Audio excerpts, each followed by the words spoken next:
Bonsoir à tous et merci d'être présents. C'est un plaisir pour moi de retrouver des amis de l'Union européenne et de parler de yoga et des événements qui soulignent l'avancée du yoga dans la société. C'est assez intéressant ces derniers temps de voir que les institutions aussi s'occupent du yoga d'une façon moins superficielle qu'avant, du moins. Donc, on commence à se rendre compte que le yoga peut être un instrument utile dans la société et qu'il peut aider à résoudre certains problèmes qui sont les problèmes actuels des sociétés modernes.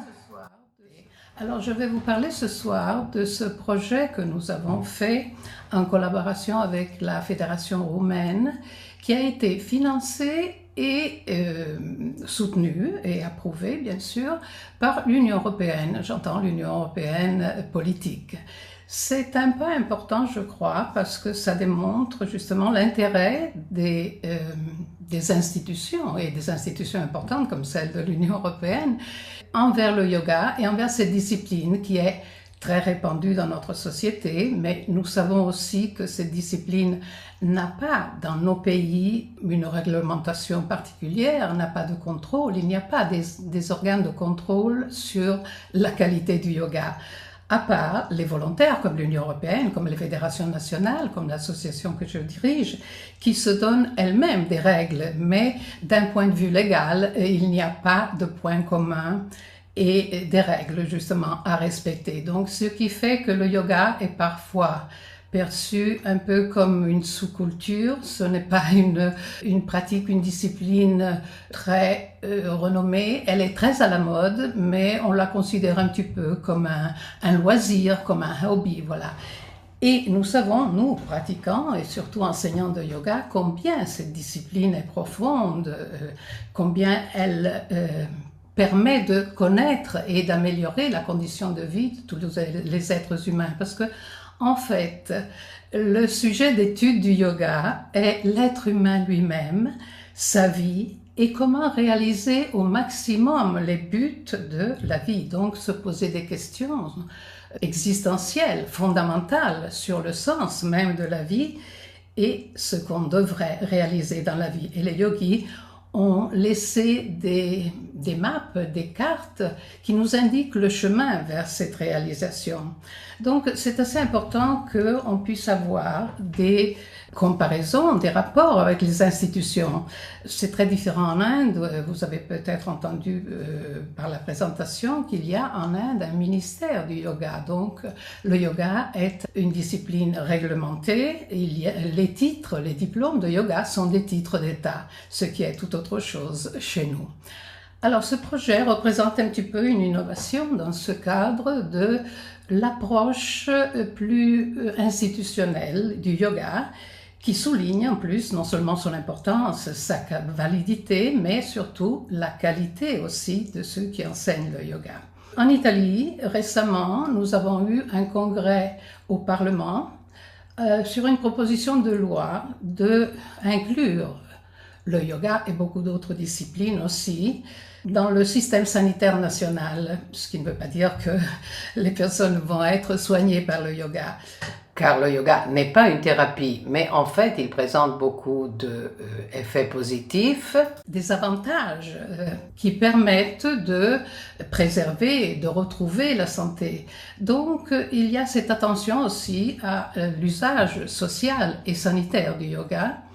Le projet prévoit que si un médecin prescrit le yoga comme utilité dans des pathologies légères, bien sûr, eh bien, ces cours de yoga peuvent être non pas remboursés par la sécurité sociale, mais peuvent être déduits des impôts comme pour d'autres thérapies. C'est un autre pas important. Bon, pour le moment, c'est un projet. Nous savons combien les projets et les idées politiques ont difficulté après à se réaliser, à se concrétiser. Mais c'est toujours assez intéressant de voir justement qu'il y a toutefois cet intérêt. Je souligne que l'Organisation mondiale de la santé a inclus textuellement le yoga comme thérapie traditionnelle et complémentaire. Ce sont toutes ces thérapies qu'on essaye de valoriser et qui peuvent soutenir les thérapies traditionnelles. Et il y a là aussi, il faut bien le dire, un intérêt politique, mais surtout économique, parce que tous les États sont plus ou moins alarmés par les frais et surchargés des frais sanitaires.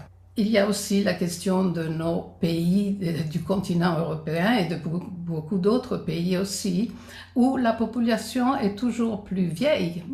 Nous sommes des pays avec un taux de population âgée au-dessus des 65 ans très élevé par rapport à d'autres pays en développement, par exemple, comme l'Inde et comme d'autres pays.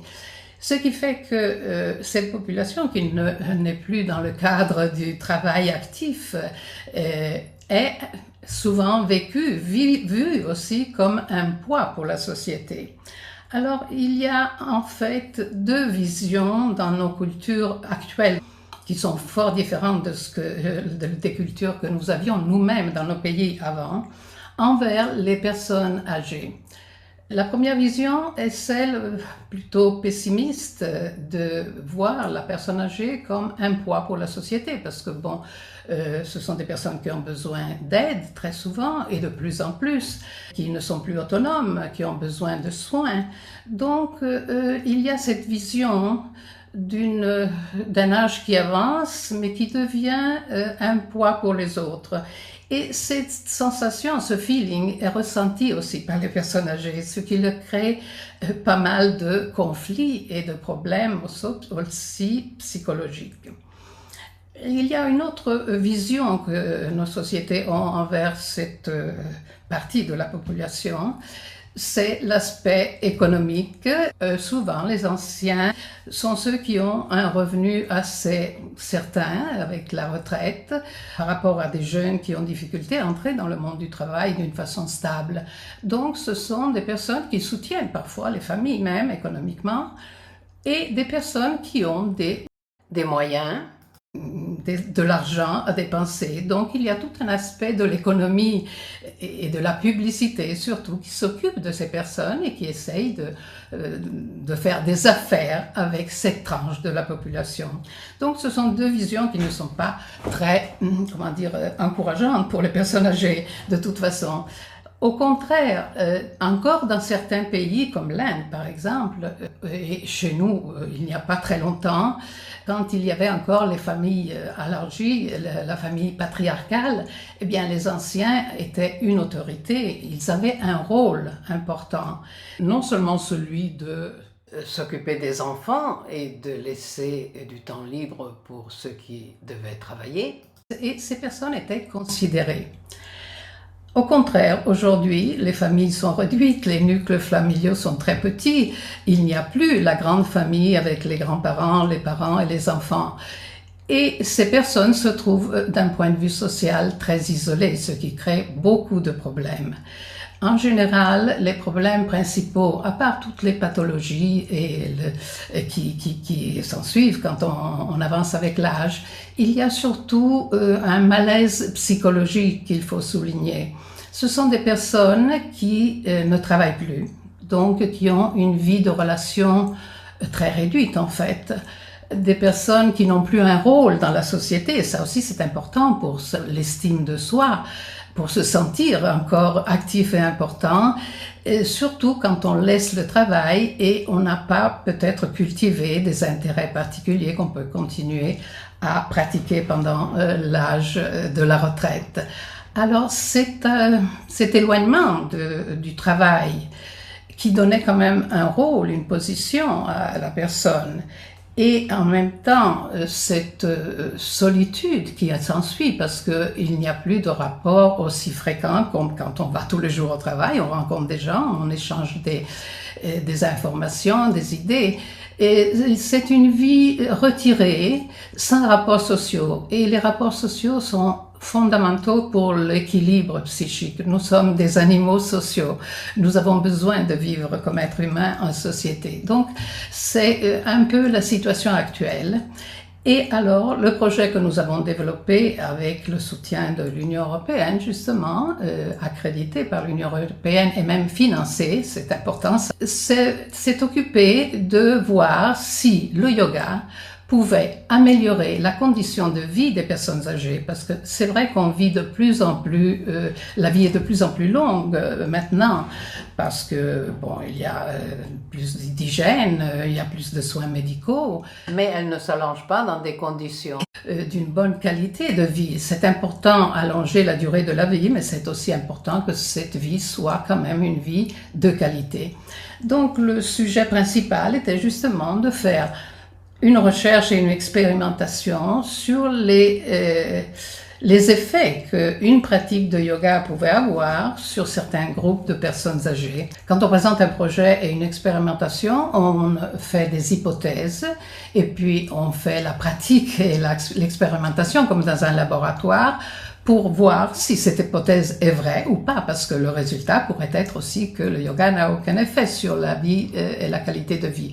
Heureusement, nous avons vu, après cette expérimentation, qu'il y avait des résultats assez positifs. Donc, le titre était augmenter la qualité de vie chez les personnes âgées, et c'était des personnes âgées qui devaient être choisies parmi ceux qui ont moins d'opportunités, avec un programme de yoga adapté à ces personnes. Et justement, nous l'avons fait avec la Fédération de yoga roumaine et une équipe de psychologues qui ont rédigé, ou plutôt choisi, des questionnaires classiques. Et ces questionnaires ont été donnés au début de la pratique, à la fin de la pratique, mais aussi après 3 mois où les personnes n'ont pas pratiqué parce que c'était la période d'été et puis le projet était fini, pour voir s'il y avait encore des traces et des bénéfices après 3 mois de pratique. Et puis, il a fallu évaluer tous ces résultats et tous ces questionnaires. Ça a été un travail très long, en effet. Les personnes choisies pour limiter l'expérimentation dans ce premier projet étaient de la même région, donc on a choisi les 2 capitales, Bucarest et Rome. Et il y avait 2 groupes, ceux qui avaient déjà pratiqué du yoga et ceux qui n'avaient jamais pratiqué de yoga. Et ces questionnaires ont été posés à toutes ces personnes. C'était des personnes de différentes structures, différentes conditions sociales aussi. Et voilà un peu comment elles ont été recrutées, ces personnes. Vous voyez en rose celles d'Italie et en bleu clair ceux de la Roumanie. Et il y avait des divorcés, des singles. Et ça aussi, c'est important, la condition de départ, parce que déjà, les divorcés et les singles ont déjà plus de probabilité de souffrir de cette solitude qui, en plus, vient surcharger par l'absence de relations et d'ambiance de travail. Et puis aussi des veuves, donc des personnes qui ont subi des pertes d'un point de vue affectif. Et c'était dans des ambiances différentes, c'était des maisons de retraite ou bien donc des personnes qui avaient déjà pas mal de problèmes ou bien des personnes qui pouvaient aller elles-mêmes dans le centre de yoga où se faisaient ces cours. Et paradoxalement, en Roumanie, on voit qu'il y avait moins de problèmes, soit physiques que psychiques. Mais dans le résultat, après le premier examen à la fin du cours, on a vu que, par exemple, l'impact sur la qualité de vie, avec des paramètres très classiques, les psychologues ont pris des questionnaires classiques reconnus par l'OMS aussi, donc facilement comparables avec d'autres expérimentations qu'on peut faire. Et on a vu que l'impact sur la qualité de vie, bien qu'on partait un peu en désavantage parce qu'il y avait plus de problèmes, soit physiques que psychiques, s'est amélioré davantage en Italie et un peu moins en Roumanie, mais quand même un 36% et un 26% d'amélioration, c'est un bon résultat. Parce qu'il faut dire que cette expérimentation avait une restriction, je veux dire, et un handicap, c'est que la durée de la pratique de yoga était très courte. Le programme prévoyait une leçon par semaine sur 12 semaines, donc ce n'est pas très long, mais d'1h30. Alors 1h30, c'était une durée trop fatigante pour des personnes, surtout celles qui n'avaient jamais pratiqué de yoga. On a réduit à 1 heure et on a fait 18 leçons, ce qui est quelques 2 ou 3 mois. Eh bien, quand même, dans cette période très brève, on a pu constater qu'il il y avait des améliorations dans la qualité de vie et ces améliorations n'étaient pas seulement les commentaires, les vécus qu'on pouvait demander aux personnes elles-mêmes, mais c'était des améliorations prouvées par ces questionnaires classiques que tout le monde a remplis au début, à la fin et après 3 mois. On peut dire que d'après cette première expérimentation, bien qu'elle soit assez courte et limitée dans le temps, le yoga a montré une efficace dans l'amélioration des problèmes, soit physiques, soit psychiques. Nous n'allons pas analyser ce soir, parce que ça serait trop long, les problèmes physiques et psychiques, qui sont d'ailleurs très variés chez les personnes âgées. Mais dans le sens général, tout s'est amélioré. Et tout s'est amélioré parce que les personnes ont commencé à prendre conscience de soi, à retrouver un rapport particulier avec leur propre corps, à retrouver un rapport avec son souffle et à expérimenter des sensations et des conditions de relaxation qui, normalement, dans la vie quotidienne, ne sont pas si faciles à éprouver parce que, justement, les personnes âgées ont beaucoup de motifs d'être tendues, d'être stressées et d'éprouver des sentiments qui les rendent assez vulnérables aussi à toute forme de maladie. Qu'est-ce qu'on a fait dans le yoga et comment on a présenté le programme de yoga? Il faut dire que aussi le programme prévoyait d'abord un cours de formation pour les enseignants de yoga, pour personnes qui étaient déjà, qui avaient un diplôme d'enseignant de yoga. Donc c'était une sorte de cours de spécialisation de pratique d'enseignement de yoga pour les personnes âgées. Donc ça a pris plusieurs mois. Et puis, ce sont ces mêmes personnes qui ont fait le cours qui, après, ont donné des cours gratuitement dans les 2 villes. En fait, en Italie, on a donné des cours sur toute l'Italie parce qu'on avait des enseignants un peu de toute l'Italie, mais seulement ceux de Rome ont été pris en considération.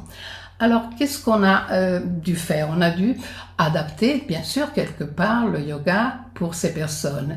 Mais il faut bien souligner que ce n'est pas une sorte de yoga. Nous avons appliqué les mêmes techniques, les mêmes principes du yoga classique. Et quand on dit classique, c'est le yoga de Patanjali. Ce sont tous les instruments, les moyens que le yoga propose pour un bon équilibre, pour une bonne réintégration de toutes les parties qui nous constituent comme êtres humains. Et il faut dire que les yogis ont eu une connaissance extraordinaire du fonctionnement de l'être humain, parce que c'était en fait leur sujet d'étude, leur sujet d'expérimentation. Et ceci rend le yoga très malléable. Il peut être justement une discipline ou une technique qui s'adapte parfaitement au style de vie actuel, bien que ce soit, nous le savons, une très ancienne discipline qui a des milliers d'années. Alors c'est toujours assez étrange de voir que cette ancienne discipline, qu'on pourrait penser ne pas être tout à fait adaptée aux conditions de vie actuelles, parce que les conditions de vie actuelles sont très différentes, eh bien, toutes les fois qu'on fait des expérimentations, tous ceux qui pratiquent le yoga sentent qu'il semble que le yoga ait des réponses toujours précises, toujours bien appropriées aux exigences de notre vie moderne. Alors, pour que ce discours ne soit pas trop théorique, je vais vous présenter les instruments classiques du yoga et comment ces instruments, nous avons dans ce cours de formation et de spécialisation, nous avons pensé de les adapter aux exigences des personnes âgées. Et nous allons prendre comme exemple, bien sûr, nous n'allons pas faire toute l'histoire et voir tous les instruments du yoga, mais nous allons voir comme exemple les principaux. Il faut préciser qu'est-ce qu'on entend par personne âgée ou troisième âge.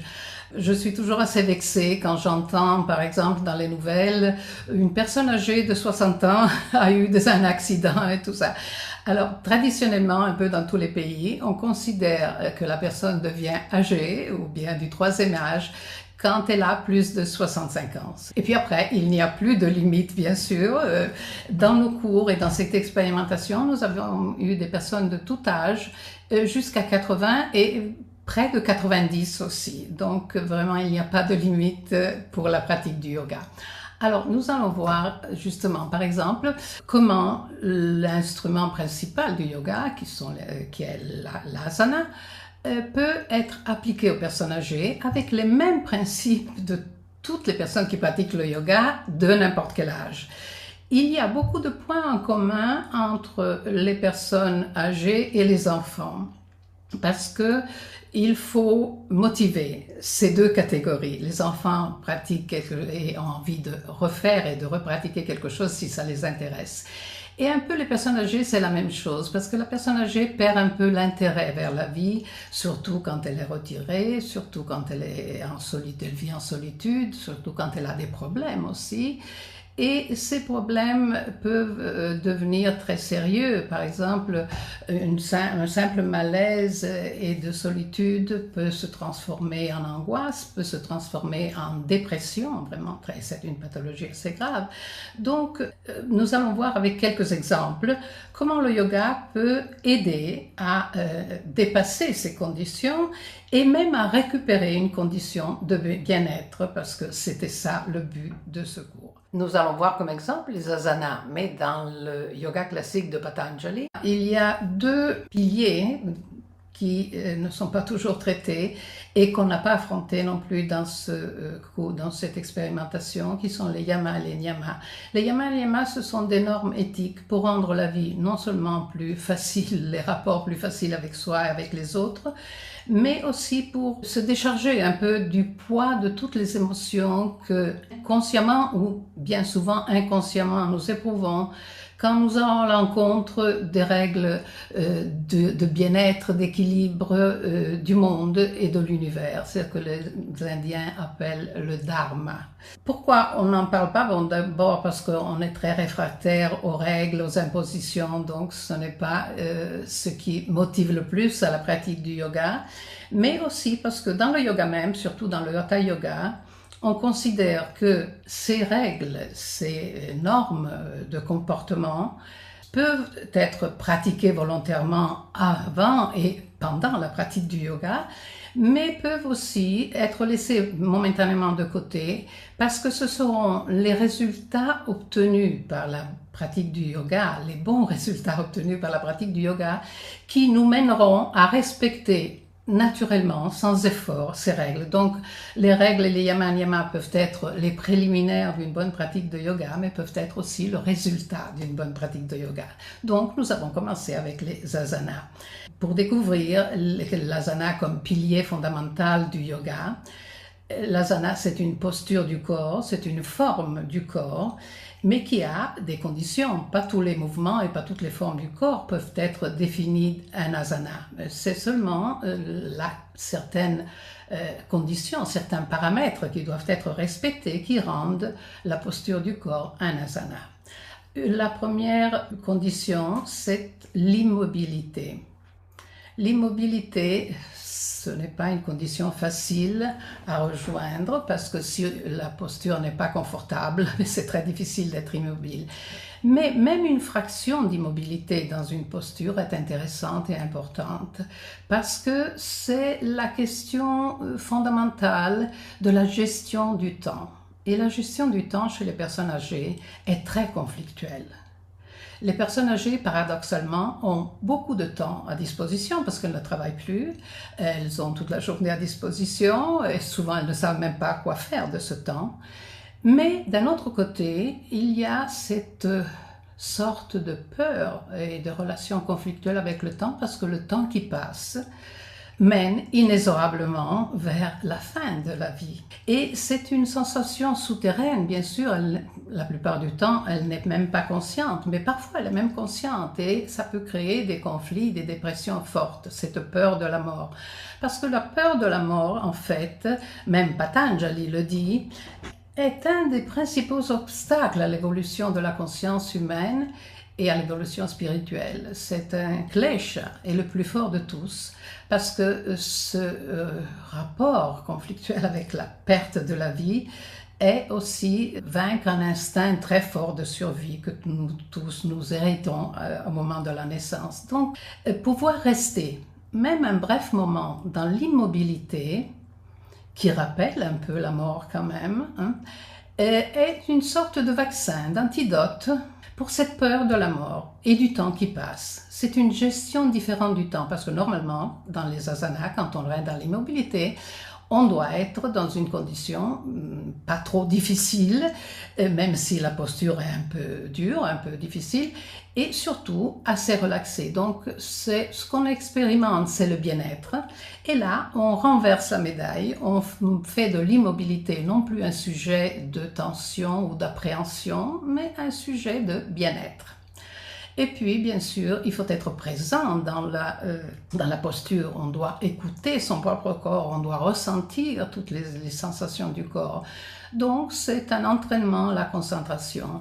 Et quand on est tendu, quand on est dans une condition de stress que souvent vivent les personnes âgées et non seulement les personnes âgées, eh bien notre mental est dispersé, va en 1000 directions et toutes les énergies mentales se diffondent dans 1000 directions et perdent d'intensité et de force. La concentration, c'est le contraire, c'est mettre puissance dans une seule pensée et aller vers un seul but, une seule pensée, un seul point d'attention. C'est justement le sens même étymologique de concentration, c'est-à-dire cum centrum, avec un centre. Puis surtout, dans les postures, on nous demande d'avoir une attention et un certain contrôle du souffle. Donc, c'est une façon de s'entraîner à la présence du souffle. Et si on a le temps, on verra aussi, par exemple, en parlant de la respiration, combien cette attention au souffle est importante, qui nous relie à beaucoup d'autres plans de notre existence, surtout le plan mental, émotionnel, etc. Et puis la posture doit être suffisamment relaxée. Donc là aussi, c'est un entraînement à vivre différents moments, différentes postures, différentes formes du corps, un peu comme nous vivons différents moments dans la vie, avec une certaine relaxation, un certain relâchement, une certaine neutralité. C'est un voyage vers l'intégration du corps et de l'esprit, parce que l'esprit, le mental, est aussi présent dans l'asana. Alors ça, c'est la définition que nous avons donnée d'asana. Quels sont les principaux objectifs, selon la théorie du yoga, bien sûr, des postures faites de cette manière? C'est un des objectifs importants et que souvent n'est pas très souligné, c'est apprendre des nouveaux schémas moteurs. Récupérer de la fatigue, bien sûr, parce que quand on fait des asanas, soit que ce soit des asanas un peu de force, soit que ce soit des asanas de relaxation, bien c'est une façon d'effacer la fatigue musculaire et la fatigue nerveuse. C'est aussi de renforcer le corps, d'avoir plus de puissance, plus de prestance dans le corps et de développer flexibilité et souplesse. Alors, pourquoi on nous demande ça dans les asanas? Parce que rien dans le yoga n'est gratuit ou artificiel. Il y a toujours une motivation profonde dans tout ce que les exercices et les méthodologies du yoga nous apprennent. Pourquoi il est important d'apprendre des schémas moteurs?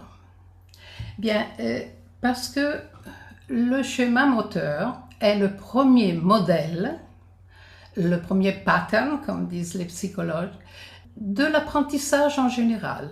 Tout bébé qui hérite à sa naissance des mouvements autonomes et réflexes pour sa survie, à travers ces mouvements, développe le premier schéma d'apprentissage. Et donc, nous avons tous appris que nous sommes une entité et qu'il y a un monde autour de nous, avec cette capacité réflexe qu'on a en dotation à la naissance, d'avoir des mouvements réflexes. Le bébé lance une jambe, lance une main, tourne la tête.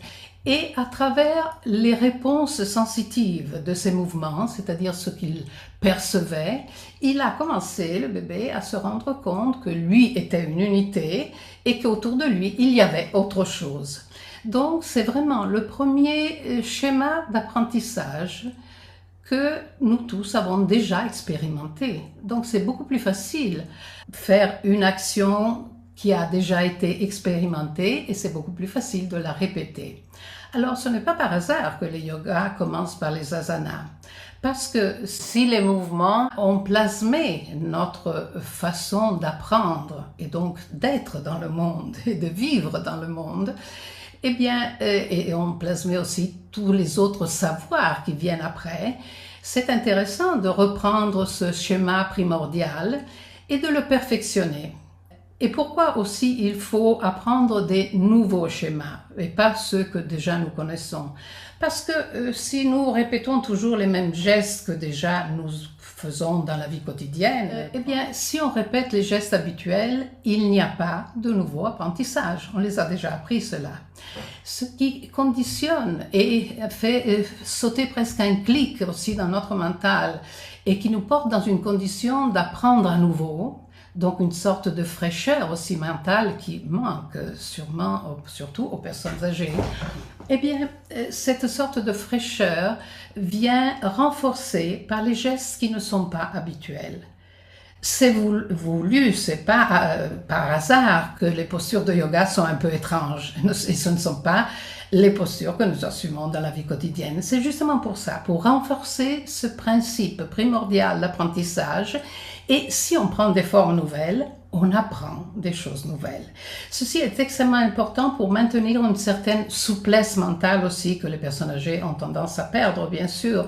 Elles sont un peu figées dans leurs idées et leurs idées sont dues aux expériences positives ou négatives qu'ils ont fait dans la vie. C'est un point important. C'est un point important pour les enfants et pour les personnes âgées surtout. Et c'est toujours, pour moi, fascinant voir comment les yogis avait cette vision non seulement universelle, mais cette vision futuriste et prévoyante projetée dans d'autres futurs. Mais cette vision sur les effets et des postures et des techniques qu'ils ont mis au point.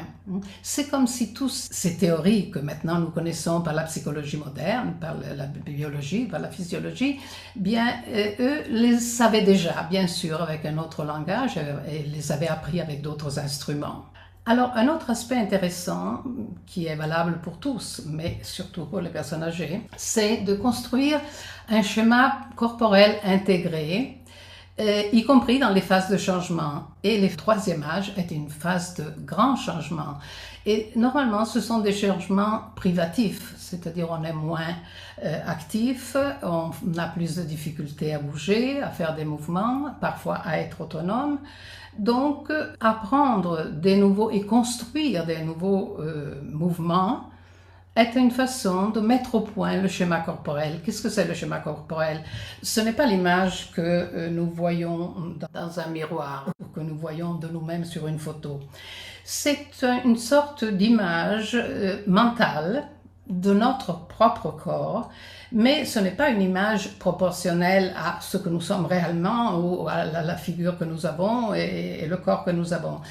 C'est une image que nous construisons tout au long de la vie, surtout d'après les sensations que nous avons et le rapport que nous avons avec les différentes parts du corps. Donc, le schéma corporel peut être complet, c'est-à-dire nous pouvons à travers les perceptions et les expériences que nous avons fait avec notre corps construit comme un puzzle, ce schéma corporel assez complet, mais il peut y avoir des trous, un peu comme un gruyère, parce que les parties du corps avec lesquelles nous avons eu peut-être, ou nous avons mentalement des conflits, par exemple des zones assez sensibles, la zone sexuelle, d'autres zones qui par culture ou par autre motivation ne sont pas bien intégrées dans notre personnalité, eh bien ces zones, on a tendance à les effacer du schéma corporel.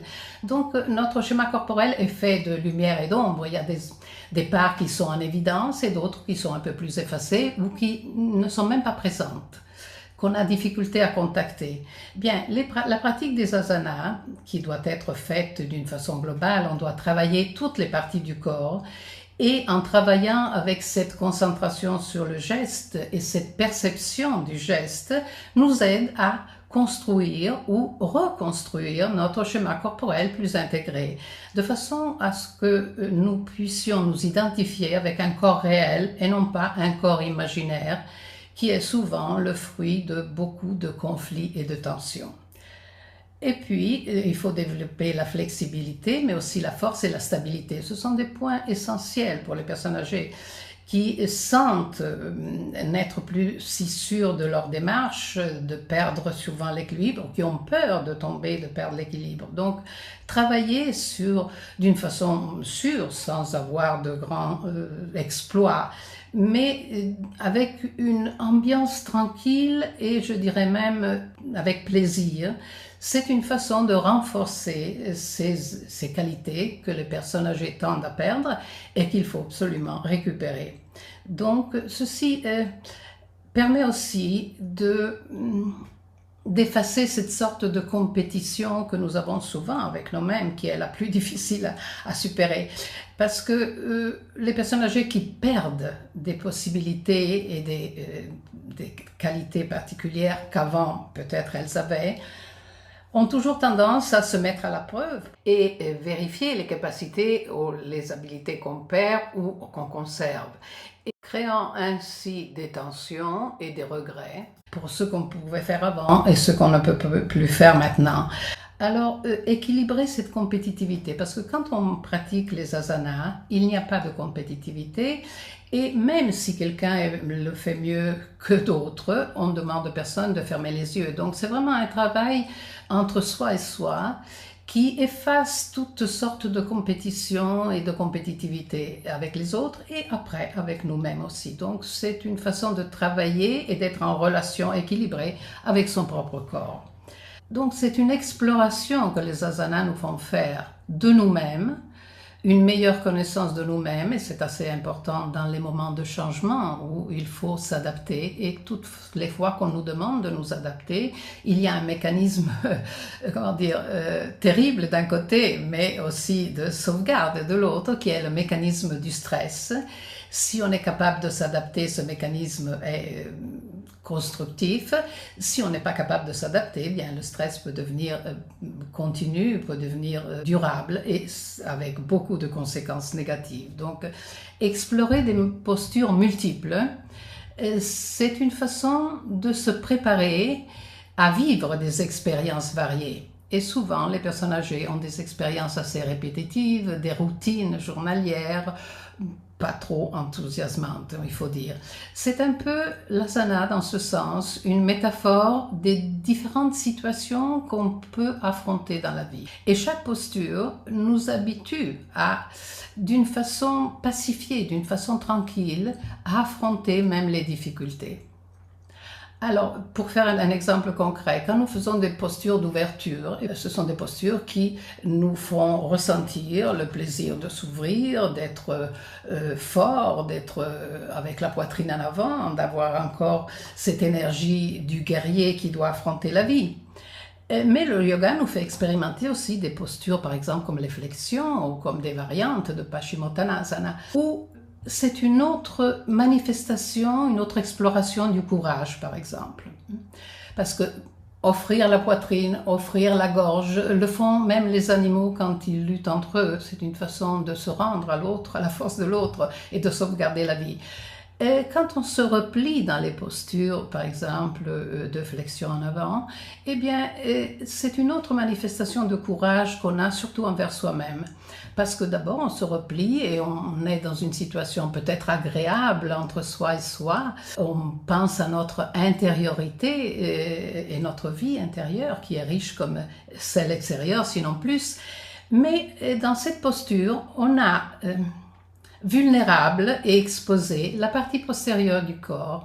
La partie postérieure du corps, ça correspond à ce qu'on ne voit pas, parce que nous, si on n'avait pas les miroirs, on ne pourrait jamais voir notre dos.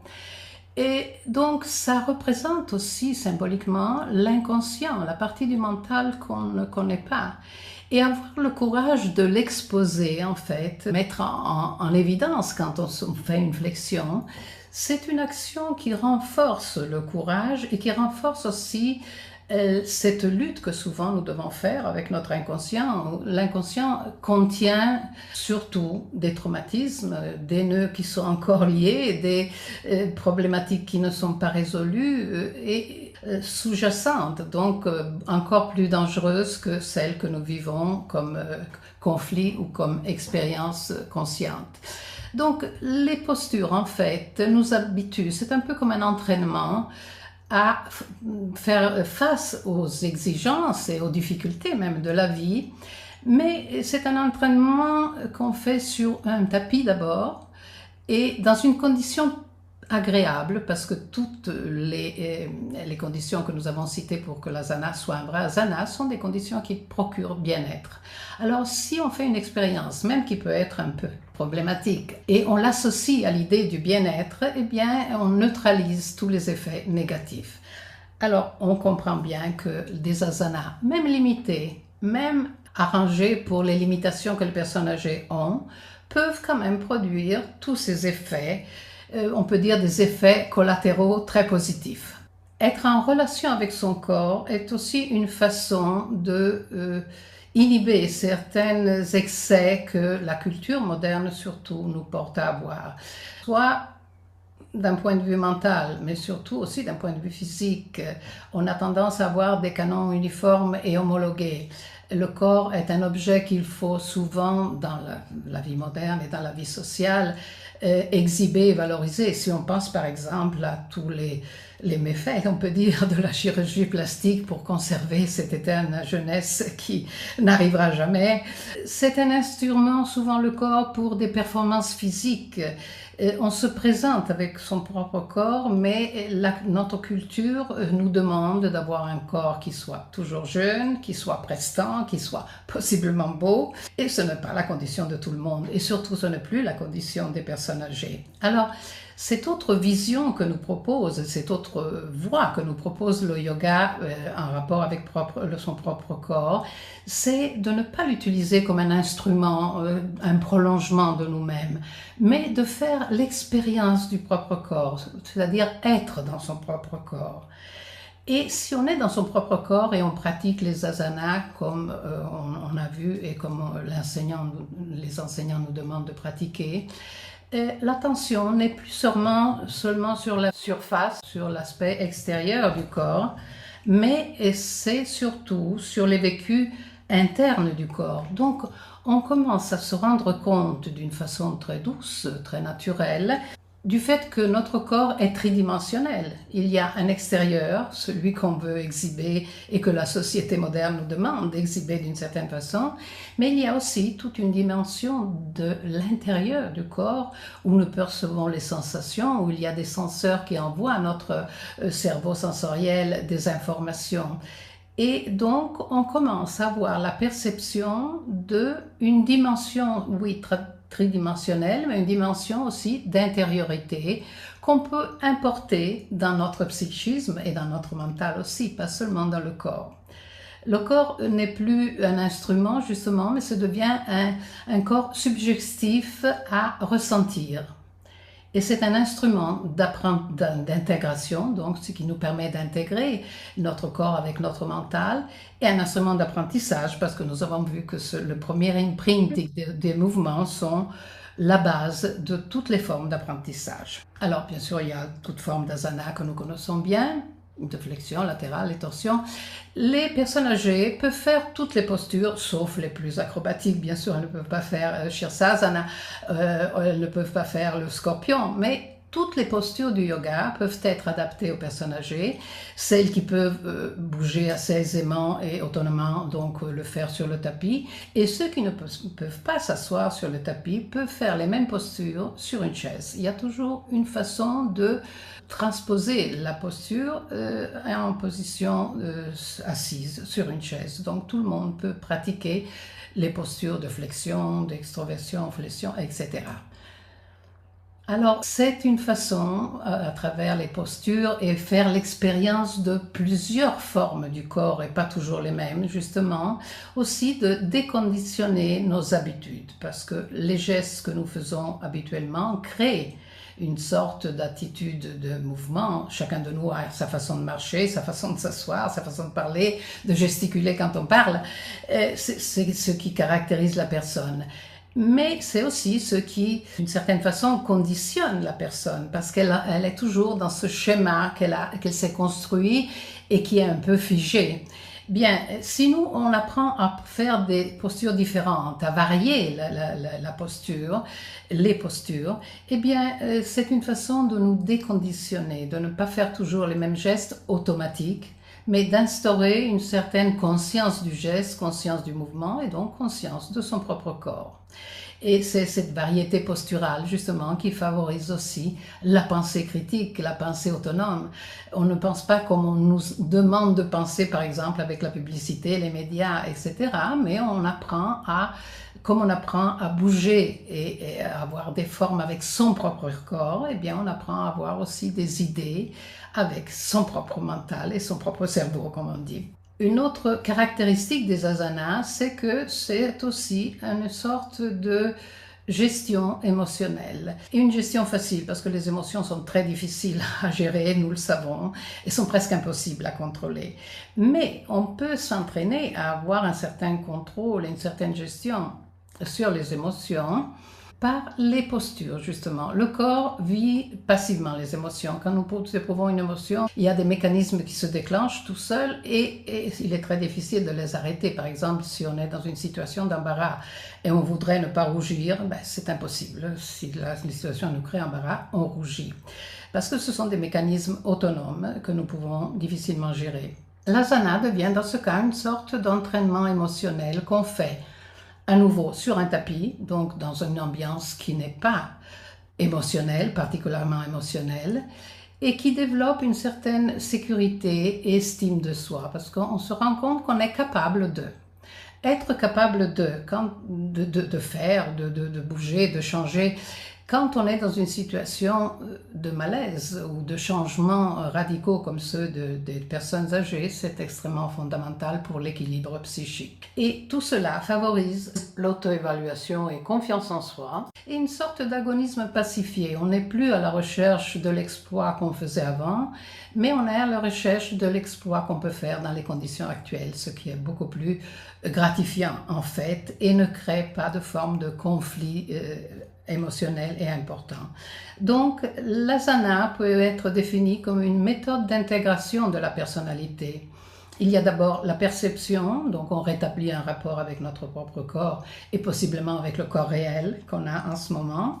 C'est une sorte d'apprentissage du contrôle émotionnel et de développement de nouveaux schémas moteurs et donc aussi d'apprentissage. Parce qu'un des problèmes fondamentaux même des personnes âgées, c'est que la difficulté d'apprendre les choses nouvelles et surtout de les mémoriser. Donc on peut dire que même l'asana, d'une façon assez légère par rapport à d'autres techniques, mais quand même l'asana peut aider à améliorer par exemple les problèmes de perte de mémoire qui sont très fréquents dans les personnes âgées. Donc c'était seulement un exemple de comment les asanas peuvent effectivement avoir une importance pour les personnes âgées et une importance, je dirais même vitale pour les personnes âgées. Bien sûr, quelles sont les caractéristiques donc de la pratique par exemple des asanas pour les personnes âgées? Il faut des durées plus réduites en proportion avec l'âge et stimuler sans difficulté excessive parce que un peu comme les enfants, il faut leur donner un but, une sorte de léger défi, mais il faut que ce défi ne soit pas trop difficile pour ne pas décourager. Il faut aussi une certaine attitude ludique et bienveillante, c'est-à-dire qu'il faut enseigner aux personnes âgées à accepter leurs limites, c'est une des nécessités de cet âge, mais aussi il faut que le yoga soit un peu amusant, soit pas trop ennuyeux, parce qu'ils ont déjà une vie assez ennuyeuse, donc le yoga doit être stimulant. Je ne dis pas que ça doit être un jeu exactement comme pour les enfants, mais quand même il doit y avoir des moments assez intéressants et ludiques. Et puis, il faut soigner surtout la progression vers l'immobilité. On ne peut pas mettre une personne qui n'est pas habituée à bouger, à faire des mouvements trop intenses, mais surtout à rester dans une posture trop longtemps. Donc, pour conclure, les objectifs finaux sont créer de nouveaux schémas moteurs, améliorer la motricité et donc la connaissance de soi et de son propre corps, structurer le sens d'identité et d'intégration de la propre personnalité, c'est-à-dire ne pas sentir que nous sommes un corps qui vieillit et qui perd des possibilités, mais nous sommes une personne intégrée qui a son mental, qui a ses émotions, qui a ses sensations et qui a aussi des buts de la vie et dans l'existence. Et structurer le sens donc d'identité de soi-même, et chaque âge a son identité. On nous apprend aussi à équilibrer le rapport tonico-émotionnel. C'est un aspect intéressant que je vais essayer d'expliquer brièvement. Le bébé, qui au moment de la naissance n'est pas autonome, a nécessité d'avoir des instruments pour sa survie, des moyens pour pouvoir communiquer à qui le soigne, à qui prend soin de lui, ses besoins. Et ses besoins sont celui de dormir, d'être propre, de manger, de boire. Et il n'a pas d'autre moyen, le bébé, de communiquer ses malaises qui doivent être satisfaits et ses besoins qui doivent être satisfaits, sinon celui de pleurer. C'est son langage primordial. Si on observe un bébé qui pleure, on s'aperçoit que le bébé ne pleure pas avec des petites larmes et seulement avec le visage. Le bébé pleure avec la contraction de tout son corps. C'est ce que les psychologues appellent justement le rapport tonico-émotionnel, c'est-à-dire qu'il manifeste une émotion à travers la contraction. À nouveau, ce mécanisme devient un imprinting, une sorte de sillon que tous les malaises successifs que nous vivrons parcourront à nouveau ce sillon déjà tracé. C'est-à-dire que la contraction musculaire est une des premières réactions à un état de malaise qui se manifeste à travers la contraction musculaire parce que la contraction musculaire nous donne la sensation d'avoir une sorte de corasse protectrice. Les muscles contractés des épaules protègent les zones vitales du cou et de la gorge dans la lutte par exemple. Et de ce fait, même le muscle principal de la respiration, le diaphragme, se contracte. Donc cette contraction manifeste un malaise.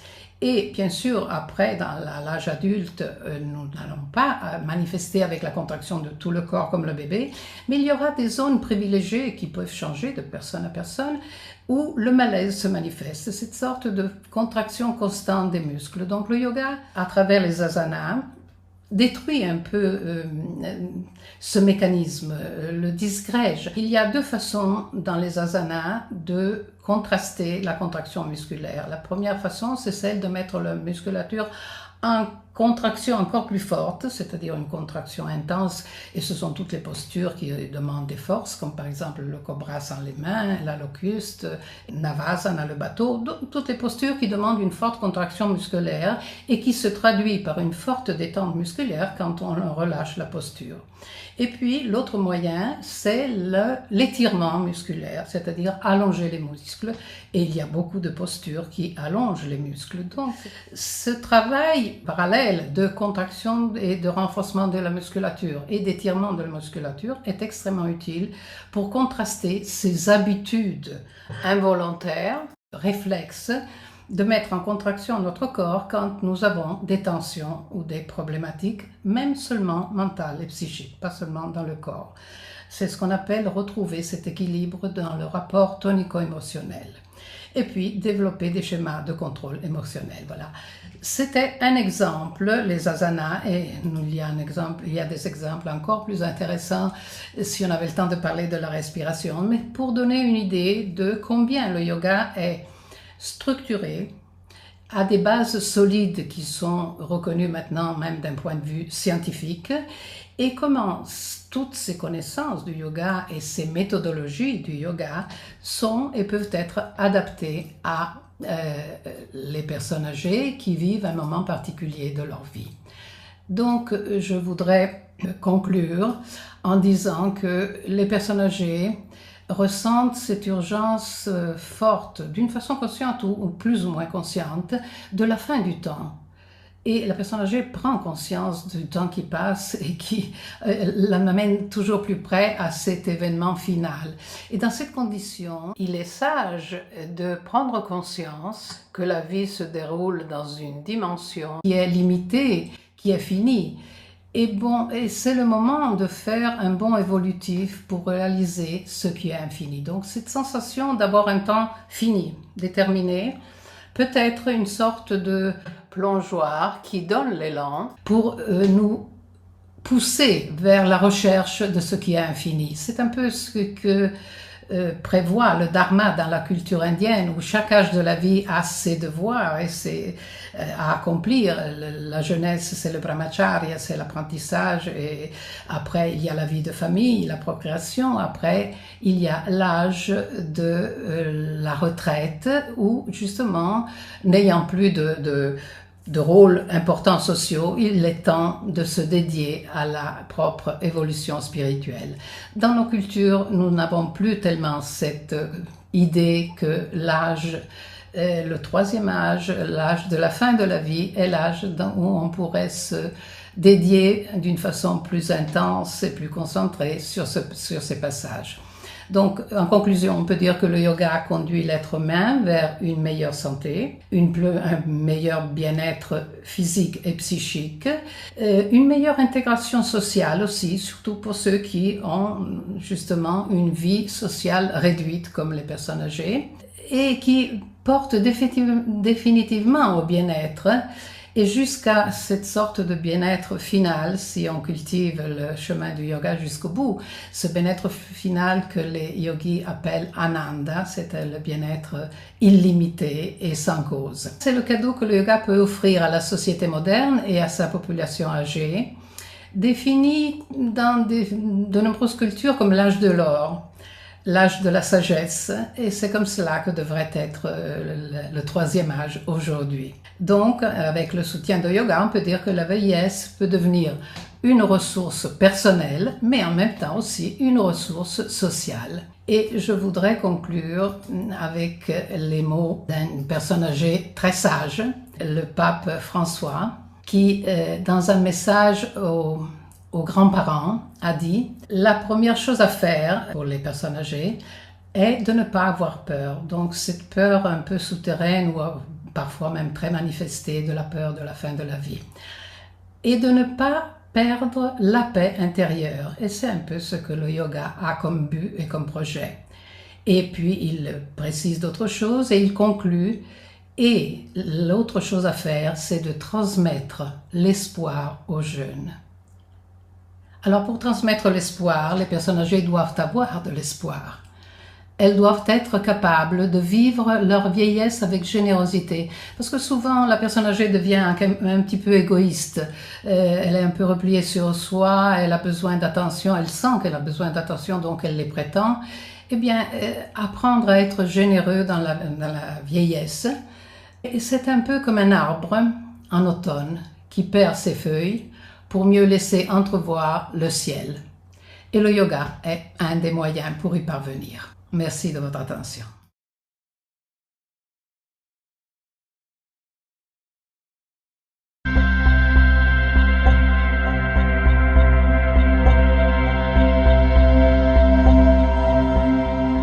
Everybody. My name is Karin Svitakova. I'm the communication team coordinator and the vice president of the European Union of Yoga. And I would like to welcome you to today's session, where we are going to hear some interesting news about a research topic that's very actual and very hot, I would say, because of the aging society in Europe. Our host today is Antonietta Rozzi, who is going to explain us more about her work with elderly people.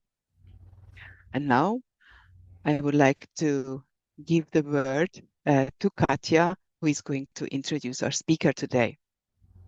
L'Union européenne de yoga a été fondée en 1971 par Gérard Blitz et André van Liesbeth. Les représentants des fédérations nationales se sont réunis en Suisse en 1971 pour créer l'Union européenne des fédérations de yoga, qui est ensuite devenue l'Union européenne de yoga. Aujourd'hui, l'Union européenne de yoga se compose de 24 fédérations nationales réparties dans 15 pays d'Europe. L'Union définit les normes applicables aux formations de professeurs de yoga en Europe Les cours reconnus par l'Union européenne de yoga consistent en un minimum de 500 heures de formation réparties sur 4 ans ou plus. L'Union est l'association professionnelle de yoga la plus expérimentée en Europe. Chaque année, l'Union européenne de yoga organise un congrès international de yoga à Zinal en Suisse au cours de la dernière semaine d'août. Le thème du congrès 2026 est Bhava et Rasa, les émotions. Actuellement, l'Union lance une série d'événements gratuits en ligne sur les thèmes liés à la spiritualité. Les conférences, les ateliers et les méditations sont donnés par des professeurs de yoga, des chercheurs et des universitaires de différentes fédérations membres de l'Union européenne de yoga. Notre invitée d'aujourd'hui est la professeure Antonietta Rozzi. Antonietta Rozzi pratique et enseigne le yoga depuis plus de 50 ans. Elle a dirigé l'Union européenne de yoga pendant 12 ans et elle a activement collaboré à la rédaction d'un programme de base européen pour la formation des professeurs de yoga. Elle est professeure de yoga dans le domaine de l'éducation à l'Université de Bologne et de Bolzano-Bressanone. Elle est en outre présidente de Sarva Yoga International et d'Asso Yoga Italie, présidente honoraire de la Fédération italienne de yoga et membre de la commission OMS Ayush, ministère du yoga indien, des médecines traditionnelles.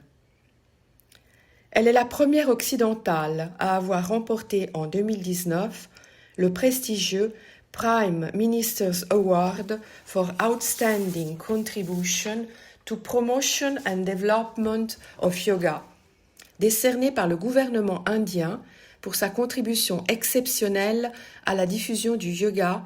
C'est un prix remis personnellement par le Premier ministre indien. Elle a signé au G20 à Delhi en 2023 un protocole d'entente pour le yoga parmi les accords entre les premiers ministres Italie-Inde.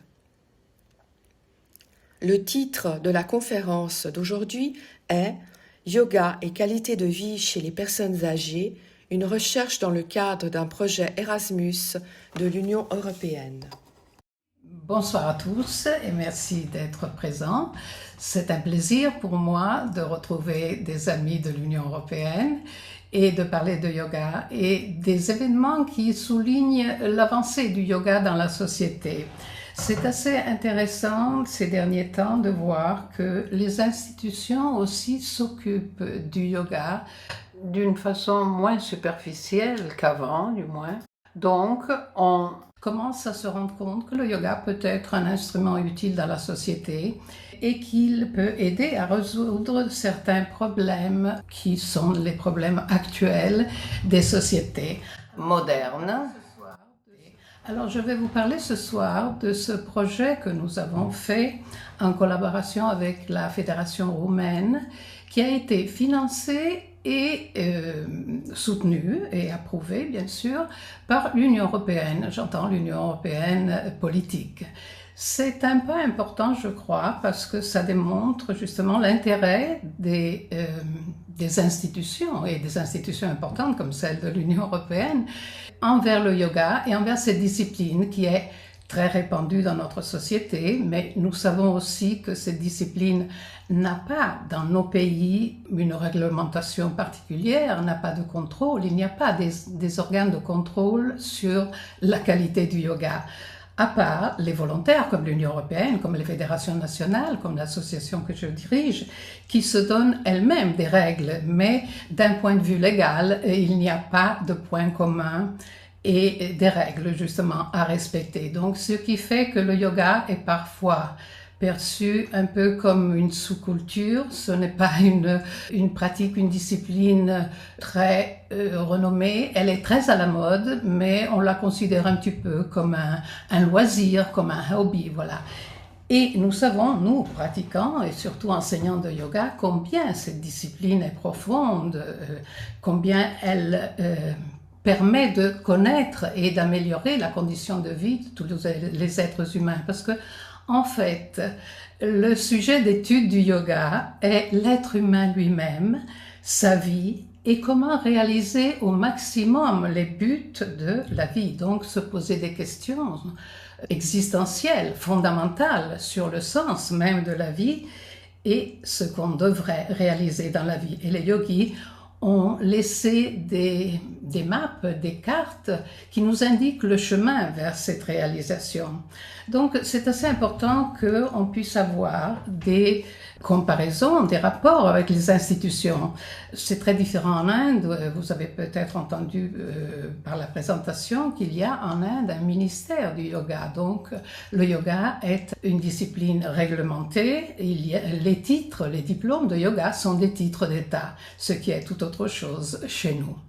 Alors ce projet représente un petit peu une innovation dans ce cadre de l'approche plus institutionnelle du yoga, qui souligne en plus non seulement son importance, sa validité, mais surtout la qualité aussi de ceux qui enseignent le yoga. En Italie, récemment, nous avons eu un congrès au Parlement sur une proposition de loi d'inclure le yoga et beaucoup d'autres disciplines aussi dans le système sanitaire national, ce qui ne veut pas dire que les personnes vont être soignées par le yoga. Car le yoga n'est pas une thérapie, mais en fait, il présente beaucoup d'effets positifs. Des avantages qui permettent de préserver et de retrouver la santé. Donc, il y a cette attention aussi à l'usage social et sanitaire du yoga. Le projet prévoit que si un médecin prescrit le yoga comme utilité dans des pathologies légères bien sûr, eh bien ces cours de yoga peuvent être non pas remboursés par la sécurité sociale, mais peuvent être déduits des impôts comme pour d'autres thérapies. C'est un autre pas important. Bon, pour le moment, c'est un projet. Nous savons combien les projets et les idées politiques ont difficulté après à se réaliser, à se concrétiser. Mais c'est toujours assez intéressant de voir justement qu'il y a toutefois cet intérêt. Je souligne que l'Organisation mondiale de la santé a inclus textuellement le yoga comme thérapie traditionnelle et complémentaire. Ce sont toutes ces thérapies qu'on essaye de valoriser et qui peuvent soutenir les thérapies traditionnelles. Et il y a là aussi, il faut bien le dire, un intérêt politique, mais surtout économique, parce que tous les États sont plus ou moins alarmés par les frais et surchargés des frais sanitaires. Il y a aussi la question de nos pays du continent européen et de beaucoup d'autres pays aussi, où la population est toujours plus vieille. Nous sommes des pays avec un taux de population âgée au-dessus des 65 ans, très élevé par rapport à d'autres pays en développement, par exemple, comme l'Inde et comme d'autres pays. Ce qui fait que cette population qui n'est plus dans le cadre du travail actif est souvent vue aussi comme un poids pour la société. Alors, il y a en fait deux visions dans nos cultures actuelles qui sont fort différentes des cultures que nous avions nous-mêmes dans nos pays avant, envers les personnes âgées. La première vision est celle plutôt pessimiste de voir la personne âgée comme un poids pour la société, parce que bon, ce sont des personnes qui ont besoin d'aide très souvent et de plus en plus, qui ne sont plus autonomes, qui ont besoin de soins. Donc il y a cette vision d'un âge qui avance, mais qui devient un poids pour les autres. Et cette sensation, ce feeling est ressenti aussi par les personnes âgées, ce qui leur crée pas mal de conflits et de problèmes aussi psychologiques. Il y a une autre vision que nos sociétés ont envers cette partie de la population, c'est l'aspect économique. Souvent, les anciens sont ceux qui ont un revenu assez certain avec la retraite par rapport à des jeunes qui ont difficulté à entrer dans le monde du travail d'une façon stable. Donc, ce sont des personnes qui soutiennent parfois les familles même économiquement et des personnes qui ont des moyens de l'argent à dépenser. Donc il y a tout un aspect de l'économie et de la publicité surtout qui s'occupe de ces personnes et qui essaye de faire des affaires avec cette tranche de la population. Donc ce sont deux visions qui ne sont pas très, encourageantes pour les personnes âgées de toute façon. Au contraire, encore dans certains pays comme l'Inde par exemple, et chez nous il n'y a pas très longtemps, quand il y avait encore les familles élargies, la famille patriarcale, eh bien les anciens étaient une autorité, ils avaient un rôle important, non seulement celui de s'occuper des enfants et de laisser du temps libre pour ceux qui devaient travailler, et ces personnes étaient considérées. Au contraire, aujourd'hui, les familles sont réduites, les nucléos familiaux sont très petits. Il n'y a plus la grande famille avec les grands-parents, les parents et les enfants. Et ces personnes se trouvent, d'un point de vue social, très isolées, ce qui crée beaucoup de problèmes. En général, les problèmes principaux, à part toutes les pathologies qui s'ensuivent quand on avance avec l'âge, il y a surtout un malaise psychologique qu'il faut souligner. Ce sont des personnes qui ne travaillent plus, donc qui ont une vie de relation très réduite en fait. Des personnes qui n'ont plus un rôle dans la société, et ça aussi c'est important pour l'estime de soi, pour se sentir encore actif et important, et surtout quand on laisse le travail et on n'a pas peut-être cultivé des intérêts particuliers qu'on peut continuer à pratiquer pendant l'âge de la retraite. Alors cet éloignement du travail qui donnait quand même un rôle, une position à la personne, et en même temps cette solitude qui s'ensuit parce qu'il n'y a plus de rapport aussi fréquent comme quand on va tous les jours au travail, on rencontre des gens, on échange des informations, des idées. Et c'est une vie retirée, sans rapports sociaux. Et les rapports sociaux sont fondamentaux pour l'équilibre psychique. Nous sommes des animaux sociaux. Nous avons besoin de vivre comme êtres humains en société. Donc, c'est un peu la situation actuelle. Et alors, le projet que nous avons développé avec le soutien de l'Union européenne, justement, accrédité par l'Union européenne et même financé, c'est important, c'est occupé de voir si le yoga pouvait améliorer la condition de vie des personnes âgées, parce que c'est vrai qu'on vit de plus en plus, la vie est de plus en plus longue maintenant, parce que bon, il y a plus d'hygiène, il y a plus de soins médicaux. Mais elle ne s'allonge pas dans des conditions d'une bonne qualité de vie. C'est important allonger la durée de la vie, mais c'est aussi important que cette vie soit quand même une vie de qualité. Donc le sujet principal était justement de faire une recherche et une expérimentation sur les effets qu'une pratique de yoga pouvait avoir sur certains groupes de personnes âgées. Quand on présente un projet et une expérimentation, on fait des hypothèses et puis on fait la pratique et l'expérimentation comme dans un laboratoire pour voir si cette hypothèse est vraie ou pas, parce que le résultat pourrait être aussi que le yoga n'a aucun effet sur la vie et la qualité de vie. Heureusement, nous avons vu, après cette expérimentation, qu'il y avait des résultats assez positifs. Donc, le titre était augmenter la qualité de vie chez les personnes âgées, et c'était des personnes âgées qui devaient être choisies parmi ceux qui ont moins d'opportunités, avec un programme de yoga adapté à ces personnes. Et justement, nous l'avons fait avec la Fédération de yoga roumaine et une équipe de psychologues qui ont rédigé, ou plutôt choisi, des questionnaires classiques. Et ces questionnaires ont été donnés au début de la pratique, à la fin de la pratique, mais aussi après 3 mois où les personnes n'ont pas pratiqué parce que c'était la période d'été et puis le projet était fini, pour voir s'il y avait encore des traces et des bénéfices après 3 mois de pratique. Et puis, il a fallu évaluer tous ces résultats et tous ces questionnaires. Ça a été un travail très long, en effet. Les personnes choisies pour limiter l'expérimentation dans ce premier projet étaient de la même région, donc on a choisi les 2 capitales, Bucarest et Rome. Et il y avait deux groupes, ceux qui avaient déjà pratiqué du yoga et ceux qui n'avaient jamais pratiqué de yoga. Et ces questionnaires ont été posés à toutes ces personnes. C'était des personnes de différentes structures, différentes conditions sociales aussi. Et voilà un peu comment elles ont été recrutées, ces personnes. Vous voyez en rose celles d'Italie et en bleu clair ceux de la Roumanie. Et il y avait des divorcés, des singles.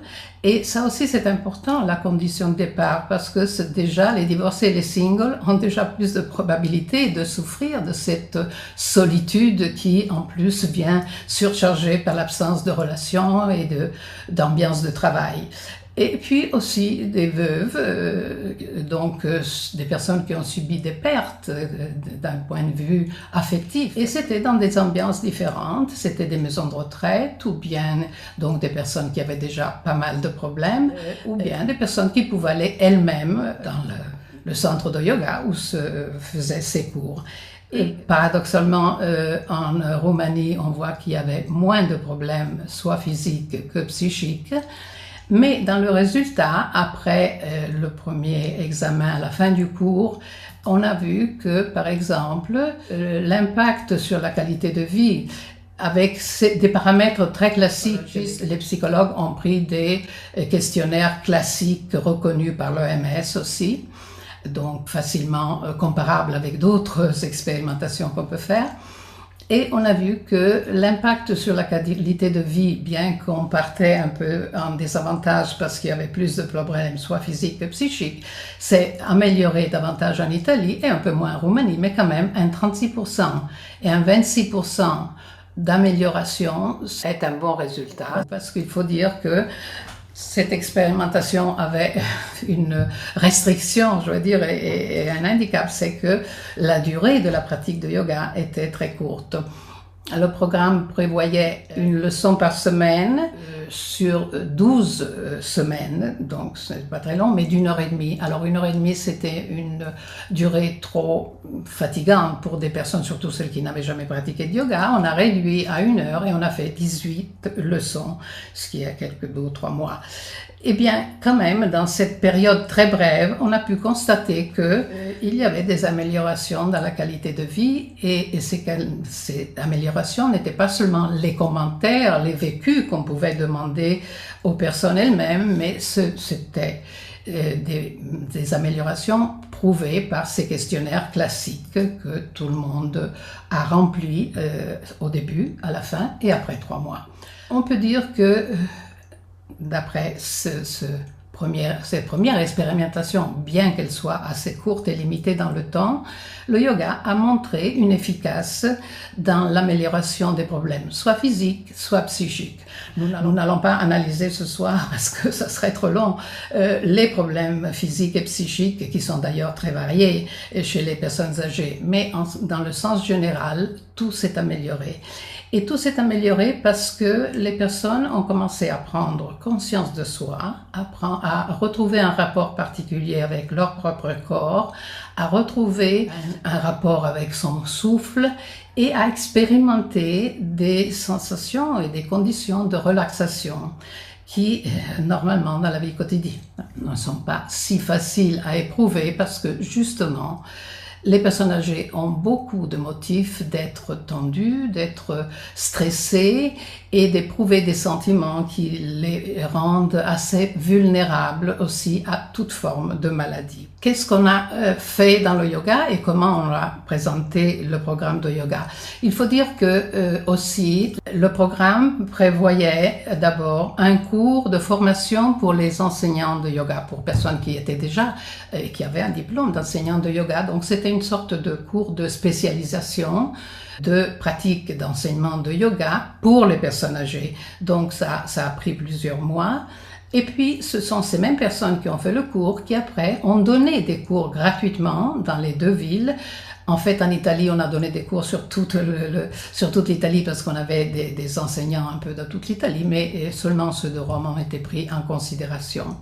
Alors, qu'est-ce qu'on a dû faire? On a dû adapter, bien sûr, quelque part, le yoga pour ces personnes. Mais il faut bien souligner que ce n'est pas une sorte de yoga. Nous avons appliqué les mêmes techniques, les mêmes principes du yoga classique. Et quand on dit classique, c'est le yoga de Patanjali. Ce sont tous les instruments, les moyens que le yoga propose pour un bon équilibre, pour une bonne réintégration de toutes les parties qui nous constituent comme êtres humains. Et il faut dire que les yogis avaient et ont eu une connaissance extraordinaire du fonctionnement de l'être humain, parce que c'était en fait leur sujet d'étude, leur sujet d'expérimentation. Et ceci rend le yoga très malléable. Il peut être justement une discipline ou une technique qui s'adapte parfaitement au style de vie actuel, bien que ce soit, nous le savons, une très ancienne discipline qui a des milliers d'années. Alors c'est toujours assez étrange de voir que cette ancienne discipline, qu'on pourrait penser ne pas être tout à fait adaptée aux conditions de vie actuelles, parce que les conditions de vie actuelles sont très différentes, eh bien, toutes les fois qu'on fait des expérimentations, tous ceux qui pratiquent le yoga sentent qu'il semble que le yoga ait des réponses toujours précises, toujours bien appropriées aux exigences de notre vie moderne. Alors, pour que ce discours ne soit pas trop théorique, je vais vous présenter les instruments classiques du yoga et comment ces instruments, nous avons dans ce cours de formation et de spécialisation, nous avons pensé de les adapter aux exigences des personnes âgées. Et nous allons prendre comme exemple, bien sûr, nous n'allons pas faire toute l'histoire et voir tous les instruments du yoga, mais nous allons voir comme exemple les principaux. Il faut préciser qu'est-ce qu'on entend par personne âgée ou troisième âge. Je suis toujours assez vexée quand j'entends, par exemple, dans les nouvelles, une personne âgée de 60 ans a eu un accident et tout ça. Alors, traditionnellement, un peu dans tous les pays, on considère que la personne devient âgée ou bien du troisième âge quand elle a plus de 65 ans. Et puis après, il n'y a plus de limite, bien sûr. Dans nos cours et dans cette expérimentation, nous avons eu des personnes de tout âge jusqu'à 80 et près de 90 aussi. Donc, vraiment, il n'y a pas de limite pour la pratique du yoga. Alors, nous allons voir justement, par exemple, comment l'instrument principal du yoga, qui est l'asana, peut être appliqué aux personnes âgées avec les mêmes principes de toutes les personnes qui pratiquent le yoga de n'importe quel âge. Il y a beaucoup de points en commun entre les personnes âgées et les enfants, parce que il faut motiver ces deux catégories. Les enfants pratiquent et ont envie de refaire et de repratiquer quelque chose si ça les intéresse. Et un peu les personnes âgées, c'est la même chose, parce que la personne âgée perd un peu l'intérêt vers la vie, surtout quand elle est retirée, surtout quand elle vit en solitude, surtout quand elle a des problèmes aussi. Et ces problèmes peuvent devenir très sérieux. Par exemple, un simple malaise et de solitude peut se transformer en angoisse, peut se transformer en dépression, vraiment, c'est une pathologie assez grave. Donc, nous allons voir avec quelques exemples comment le yoga peut aider à dépasser ces conditions et même à récupérer une condition de bien-être, parce que c'était ça le but de ce cours. Nous allons voir comme exemple les asanas, mais dans le yoga classique de Patanjali, il y a deux piliers qui ne sont pas toujours traités et qu'on n'a pas affrontés non plus dans cette expérimentation, qui sont les yamas et les niyamas. Les yamas et les niyamas, ce sont des normes éthiques pour rendre la vie non seulement plus facile, les rapports plus faciles avec soi et avec les autres, mais aussi pour se décharger un peu du poids de toutes les émotions que consciemment ou bien souvent inconsciemment nous éprouvons quand nous allons à l'encontre des règles de bien-être, d'équilibre du monde et de l'univers, c'est ce que les Indiens appellent le dharma. Pourquoi on n'en parle pas? Bon, d'abord parce qu'on est très réfractaire aux règles, aux impositions, donc ce n'est pas ce qui motive le plus à la pratique du yoga, mais aussi parce que dans le yoga même, surtout dans le Hatha Yoga, on considère que ces règles, ces normes de comportement peuvent être pratiquées volontairement avant et pendant la pratique du yoga, mais peuvent aussi être laissés momentanément de côté parce que ce seront les résultats obtenus par la pratique du yoga, les bons résultats obtenus par la pratique du yoga, qui nous mèneront à respecter naturellement, sans effort, ces règles. Donc, les règles et les yama-niyama peuvent être les préliminaires d'une bonne pratique de yoga, mais peuvent être aussi le résultat d'une bonne pratique de yoga. Donc, nous avons commencé avec les asanas.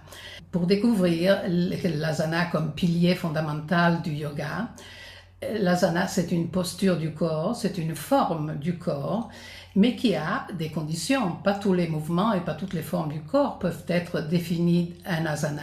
C'est seulement certaines conditions, certains paramètres qui doivent être respectés qui rendent la posture du corps un asana. La première condition, c'est l'immobilité.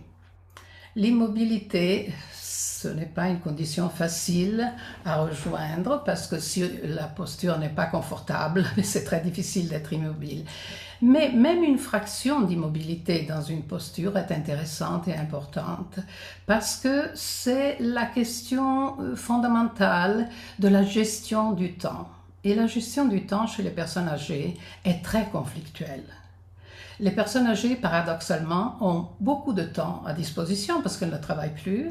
Elles ont toute la journée à disposition et souvent elles ne savent même pas quoi faire de ce temps. Mais d'un autre côté, il y a cette sorte de peur et de relation conflictuelle avec le temps parce que le temps qui passe mène inexorablement vers la fin de la vie. Et c'est une sensation souterraine, bien sûr, la plupart du temps, elle n'est même pas consciente, mais parfois elle est même consciente et ça peut créer des conflits, des dépressions fortes, cette peur de la mort.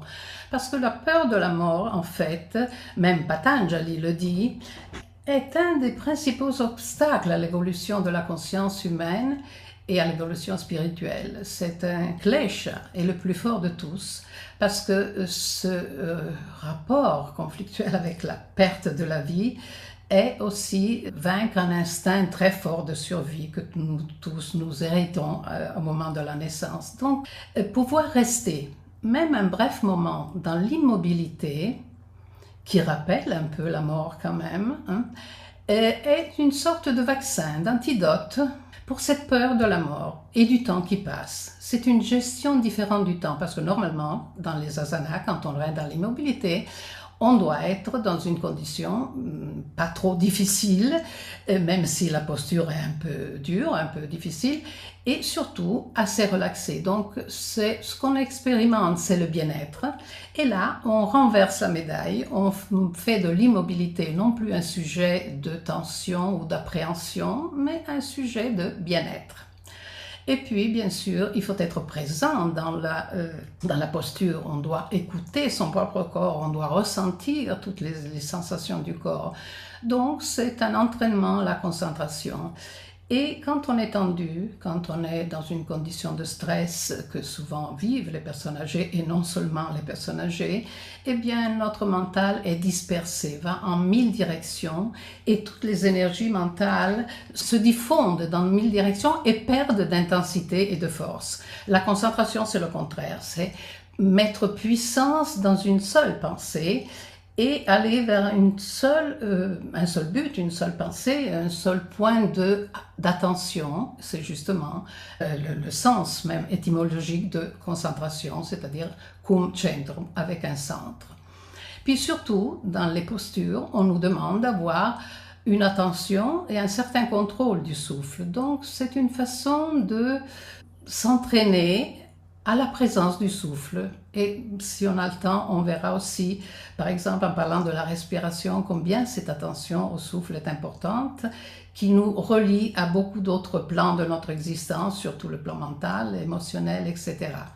Et puis la posture doit être suffisamment relaxée. Donc là aussi, c'est un entraînement à vivre différents moments, différentes postures, différentes formes du corps, un peu comme nous vivons différents moments dans la vie, avec une certaine relaxation, un certain relâchement, une certaine neutralité. C'est un voyage vers l'intégration du corps et de l'esprit, parce que l'esprit, le mental, est aussi présent dans l'asana. Alors ça, c'est la définition que nous avons donnée d'asana. Quels sont les principaux objectifs, selon la théorie du yoga, bien sûr, des postures faites de cette manière? C'est un des objectifs importants et que souvent n'est pas très souligné, c'est apprendre des nouveaux schémas moteurs. Récupérer de la fatigue, bien sûr, parce que quand on fait des asanas, soit que ce soit des asanas un peu de force, soit que ce soit des asanas de relaxation, bien c'est une façon d'effacer la fatigue musculaire et la fatigue nerveuse. C'est aussi de renforcer le corps, d'avoir plus de puissance, plus de prestance dans le corps, et de développer flexibilité et souplesse. Alors, pourquoi on nous demande ça dans les asanas? Parce que rien dans le yoga n'est gratuit ou artificiel. Il y a toujours une motivation profonde dans tout ce que les exercices et les méthodologies du yoga nous apprennent. Pourquoi il est important d'apprendre des schémas moteurs? Bien, parce que le schéma moteur est le premier modèle, le premier pattern, comme disent les psychologues, de l'apprentissage en général. Tout bébé qui hérite à sa naissance des mouvements autonomes et réflexes pour sa survie, à travers ces mouvements, développe le premier schéma d'apprentissage. Et donc, nous avons tous appris que nous sommes une entité et qu'il y a un monde autour de nous, avec cette capacité réflexe qu'on a en dotation à la naissance, d'avoir des mouvements réflexes. Le bébé lance une jambe, lance une main, tourne la tête. Et à travers les réponses sensitives de ces mouvements, c'est-à-dire ce qu'il percevait, il a commencé, le bébé, à se rendre compte que lui était une unité et qu'autour de lui, il y avait autre chose.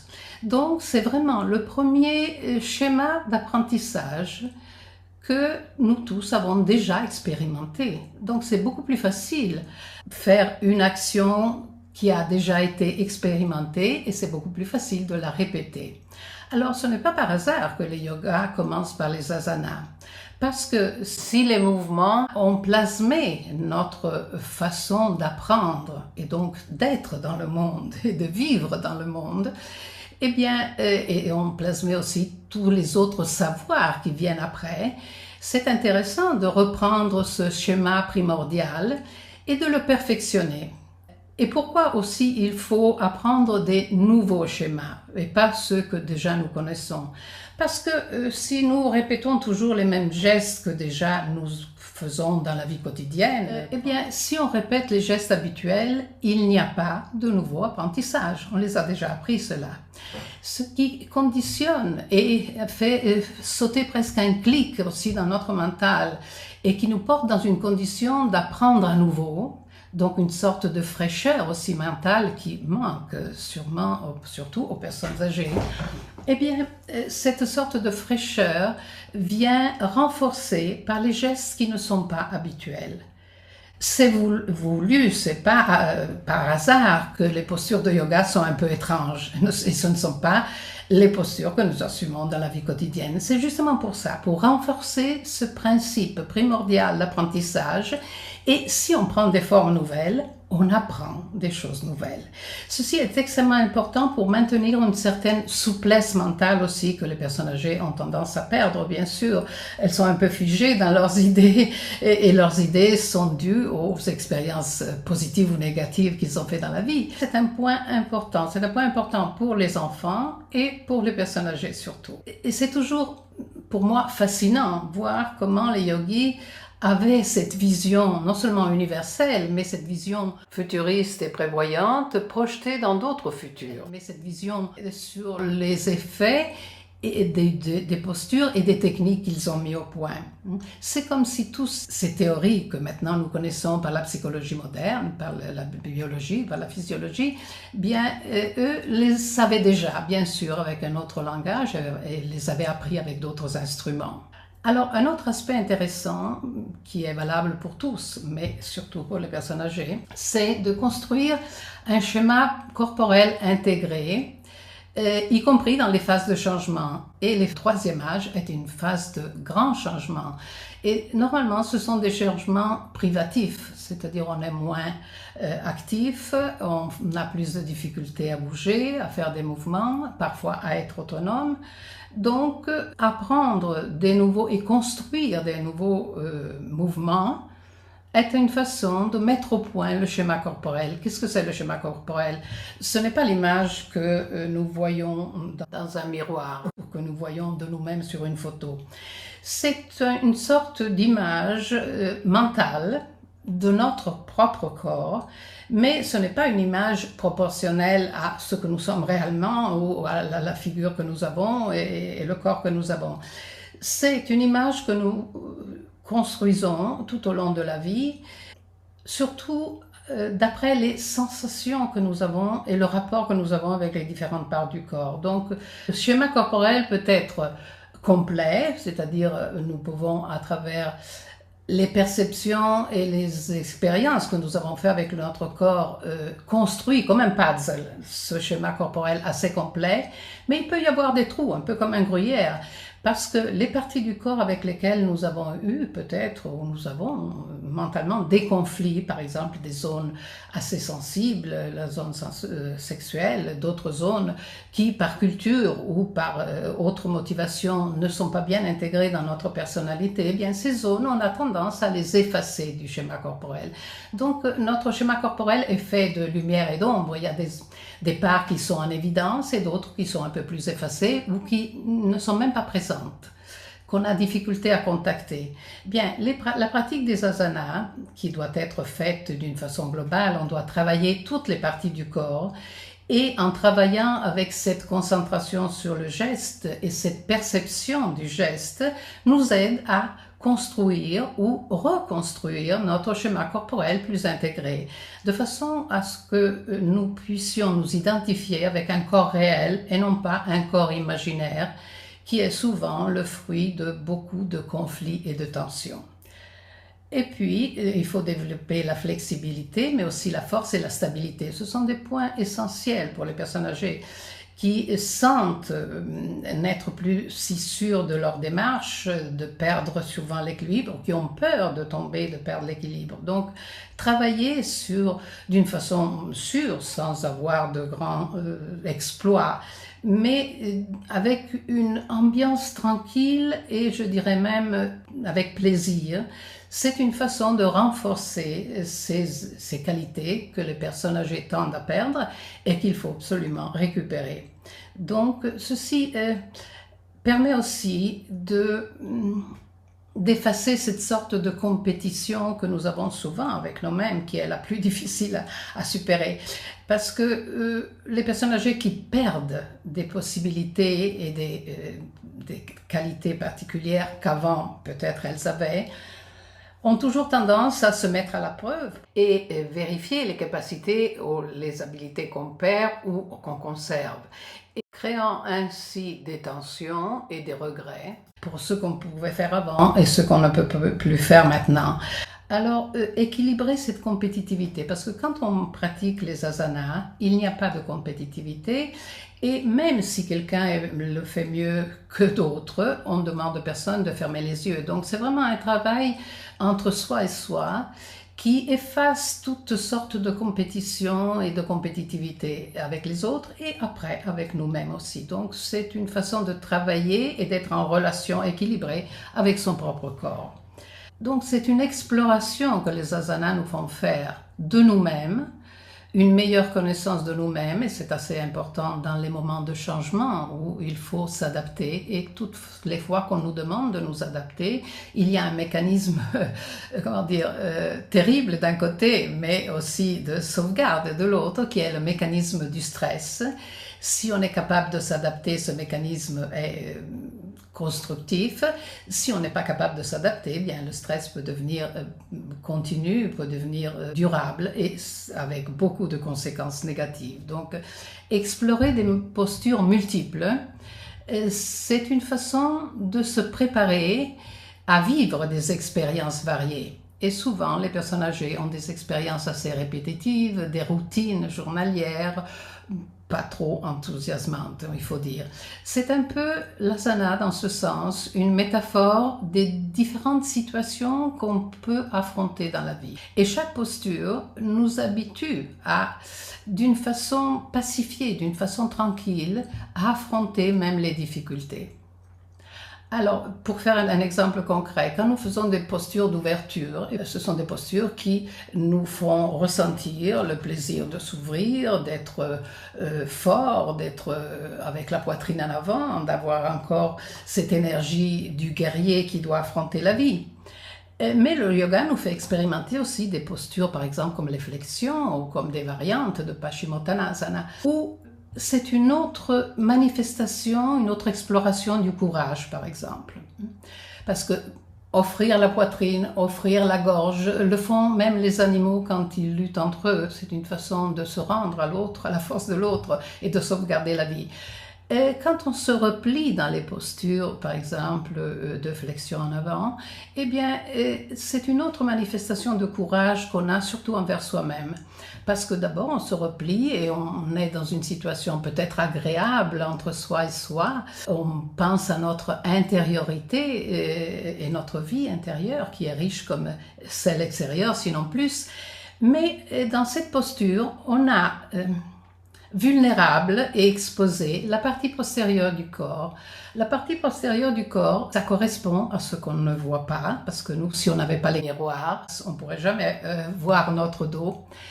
Et donc, ça représente aussi symboliquement l'inconscient, la partie du mental qu'on ne connaît pas. Et avoir le courage de l'exposer, en fait, mettre en évidence quand on fait une flexion, c'est une action qui renforce le courage et qui renforce aussi cette lutte que souvent nous devons faire avec notre inconscient. L'inconscient contient surtout des traumatismes, des nœuds qui sont encore liés, des problématiques qui ne sont pas résolues et sous-jacentes, donc encore plus dangereuses que celles que nous vivons comme conflit ou comme expérience consciente. Donc les postures, en fait, nous habituent, c'est un peu comme un entraînement à faire face aux exigences et aux difficultés même de la vie, mais c'est un entraînement qu'on fait sur un tapis d'abord et dans une condition agréable, parce que toutes les conditions que nous avons citées pour que l'asana soit un vrai asana sont des conditions qui procurent bien-être. Alors si on fait une expérience, même qui peut être un peu problématique, et on l'associe à l'idée du bien-être, eh bien on neutralise tous les effets négatifs. Alors on comprend bien que des asanas, même limités, même arrangés pour les limitations que les personnes âgées ont, peuvent quand même produire tous ces effets, on peut dire des effets collatéraux très positifs. Être en relation avec son corps est aussi une façon de inhiber certains excès que la culture moderne surtout nous porte à avoir, soit d'un point de vue mental, mais surtout aussi d'un point de vue physique. On a tendance à avoir des canons uniformes et homologués. Le corps est un objet qu'il faut souvent, dans la vie moderne et dans la vie sociale, exhiber et valoriser. Si on pense par exemple à tous les méfaits, on peut dire, de la chirurgie plastique pour conserver cette éterne jeunesse qui n'arrivera jamais. C'est un instrument, souvent le corps, pour des performances physiques. On se présente avec son propre corps, mais notre culture nous demande d'avoir un corps qui soit toujours jeune, qui soit prestant, qui soit possiblement beau. Et ce n'est pas la condition de tout le monde. Et surtout, ce n'est plus la condition des personnes âgées. Alors, cette autre vision que nous propose, cette autre voie que nous propose le yoga en rapport avec son propre corps, c'est de ne pas l'utiliser comme un instrument, un prolongement de nous-mêmes, mais de faire l'expérience du propre corps, c'est-à-dire être dans son propre corps. Et si on est dans son propre corps et on pratique les asanas comme on a vu et comme les enseignants nous demandent de pratiquer, l'attention n'est plus seulement sur la surface, sur l'aspect extérieur du corps, mais c'est surtout sur les vécus internes du corps. Donc, on commence à se rendre compte d'une façon très douce, très naturelle, du fait que notre corps est tridimensionnel. Il y a un extérieur, celui qu'on veut exhiber et que la société moderne nous demande d'exhiber d'une certaine façon, mais il y a aussi toute une dimension de l'intérieur du corps où nous percevons les sensations, où il y a des senseurs qui envoient à notre cerveau sensoriel des informations. Et donc, on commence à avoir la perception d'une dimension, oui, tridimensionnelle, mais une dimension aussi d'intériorité qu'on peut importer dans notre psychisme et dans notre mental aussi, pas seulement dans le corps. Le corps n'est plus un instrument, justement, mais ça devient un corps subjectif à ressentir. Et c'est un instrument d'intégration, donc ce qui nous permet d'intégrer notre corps avec notre mental, et un instrument d'apprentissage, parce que nous avons vu que le premier imprinting des mouvements sont la base de toutes les formes d'apprentissage. Alors bien sûr, il y a toute forme d'asana que nous connaissons bien, de flexion latérale et torsion. Les personnes âgées peuvent faire toutes les postures, sauf les plus acrobatiques. Bien sûr, elles ne peuvent pas faire Shirsasana, elles ne peuvent pas faire le scorpion, mais toutes les postures du yoga peuvent être adaptées aux personnes âgées. Celles qui peuvent bouger assez aisément et autonomement, donc le faire sur le tapis. Et ceux qui ne peuvent pas s'asseoir sur le tapis peuvent faire les mêmes postures sur une chaise. Il y a toujours une façon de transposer la posture en position assise sur une chaise. Donc tout le monde peut pratiquer les postures de flexion, d'extroversion, flexion, etc. Alors c'est une façon, à travers les postures, et faire l'expérience de plusieurs formes du corps et pas toujours les mêmes, justement, aussi de déconditionner nos habitudes, parce que les gestes que nous faisons habituellement créent une sorte d'attitude de mouvement. Chacun de nous a sa façon de marcher, sa façon de s'asseoir, sa façon de parler, de gesticuler quand on parle. C'est ce qui caractérise la personne. Mais c'est aussi ce qui, d'une certaine façon, conditionne la personne, parce qu'elle est toujours dans ce schéma qu'elle s'est construit et qui est un peu figé. Bien, si nous, on apprend à faire des postures différentes, à varier la posture, les postures, eh bien, c'est une façon de nous déconditionner, de ne pas faire toujours les mêmes gestes automatiques, mais d'instaurer une certaine conscience du geste, conscience du mouvement et donc conscience de son propre corps. Et c'est cette variété posturale, justement, qui favorise aussi la pensée critique, la pensée autonome. On ne pense pas comme on nous demande de penser, par exemple, avec la publicité, les médias, etc., mais on apprend comme on apprend à bouger et à avoir des formes avec son propre corps, eh bien, on apprend à avoir aussi des idées avec son propre mental et son propre cerveau, comme on dit. Une autre caractéristique des asanas, c'est que c'est aussi une sorte de gestion émotionnelle. Et une gestion facile, parce que les émotions sont très difficiles à gérer, nous le savons, et sont presque impossibles à contrôler. Mais on peut s'entraîner à avoir un certain contrôle et une certaine gestion sur les émotions par les postures, justement. Le corps vit passivement les émotions. Quand nous éprouvons une émotion, il y a des mécanismes qui se déclenchent tout seuls et il est très difficile de les arrêter. Par exemple, si on est dans une situation d'embarras et on voudrait ne pas rougir, c'est impossible. Si la situation nous crée embarras, on rougit. Parce que ce sont des mécanismes autonomes que nous pouvons difficilement gérer. L'asana devient dans ce cas une sorte d'entraînement émotionnel qu'on fait à nouveau sur un tapis, donc dans une ambiance qui n'est pas émotionnelle, particulièrement émotionnelle, et qui développe une certaine sécurité et estime de soi, parce qu'on se rend compte qu'on est capable de. Être capable de faire, de bouger, de changer.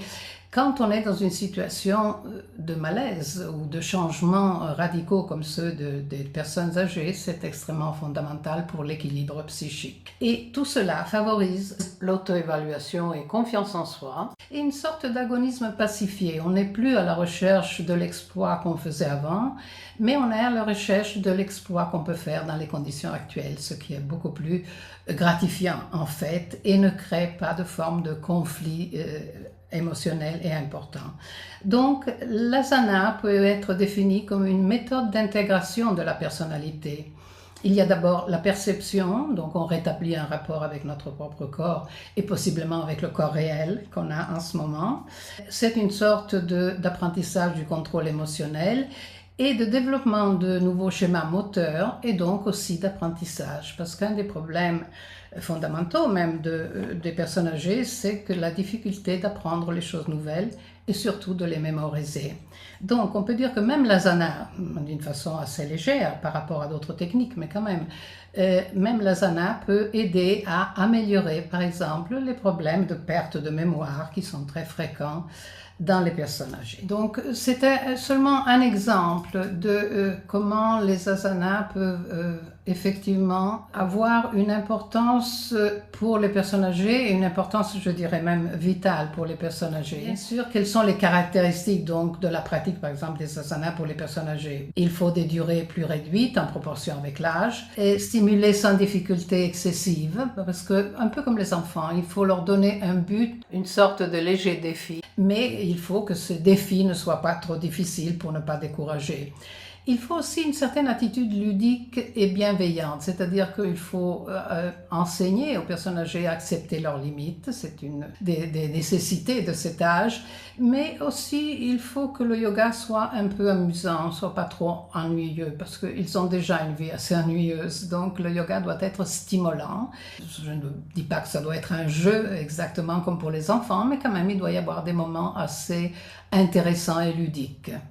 Et puis, il faut soigner surtout la progression vers l'immobilité. On ne peut pas mettre une personne qui n'est pas habituée à bouger, à faire des mouvements trop intenses, mais surtout à rester dans une posture trop longtemps. Donc, pour conclure, les objectifs finaux sont créer de nouveaux schémas moteurs, améliorer la motricité et donc la connaissance de soi et de son propre corps, structurer le sens d'identité et d'intégration de la propre personnalité, c'est-à-dire ne pas sentir que nous sommes un corps qui vieillit et qui perd des possibilités, mais nous sommes une personne intégrée qui a son mental, qui a ses émotions, qui a ses sensations et qui a aussi des buts de la vie et dans l'existence. Et structurer le sens donc d'identité de soi-même, et chaque âge a son identité.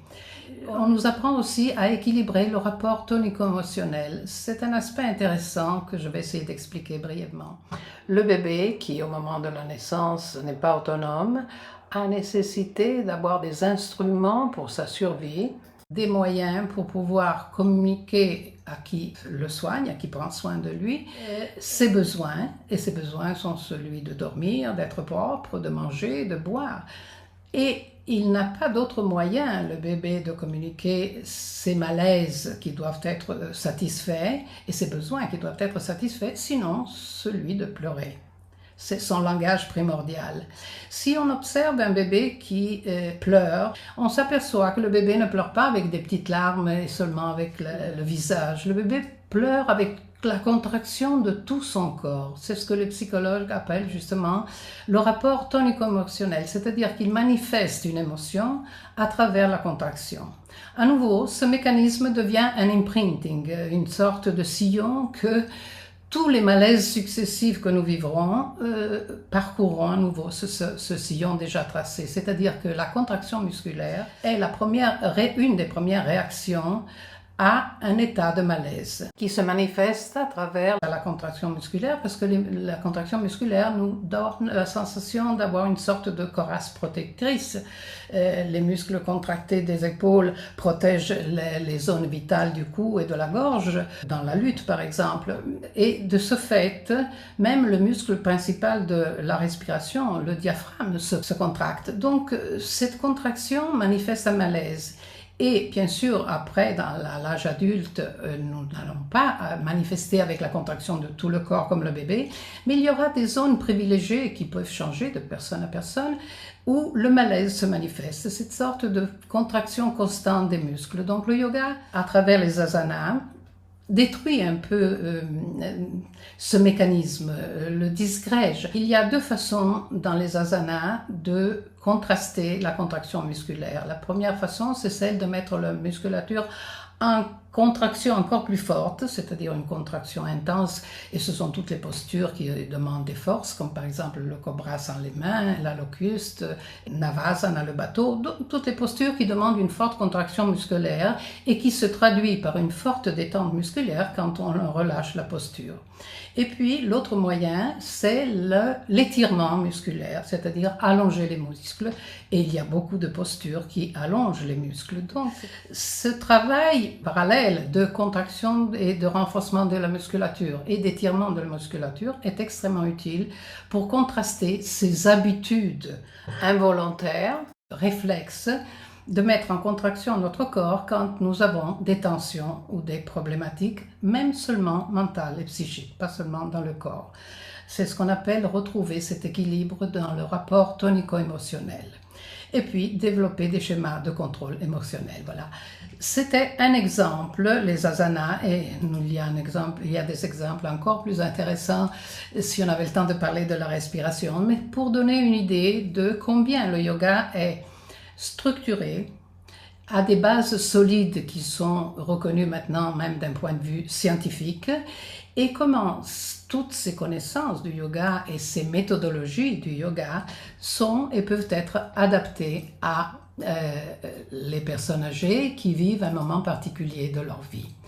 Donc, je voudrais conclure en disant que les personnes âgées ressentent cette urgence forte, d'une façon consciente ou plus ou moins consciente, de la fin du temps. Et la personne âgée prend conscience du temps qui passe et qui l'amène toujours plus près à cet événement final. Et dans cette condition, il est sage de prendre conscience que la vie se déroule dans une dimension qui est limitée, qui est finie.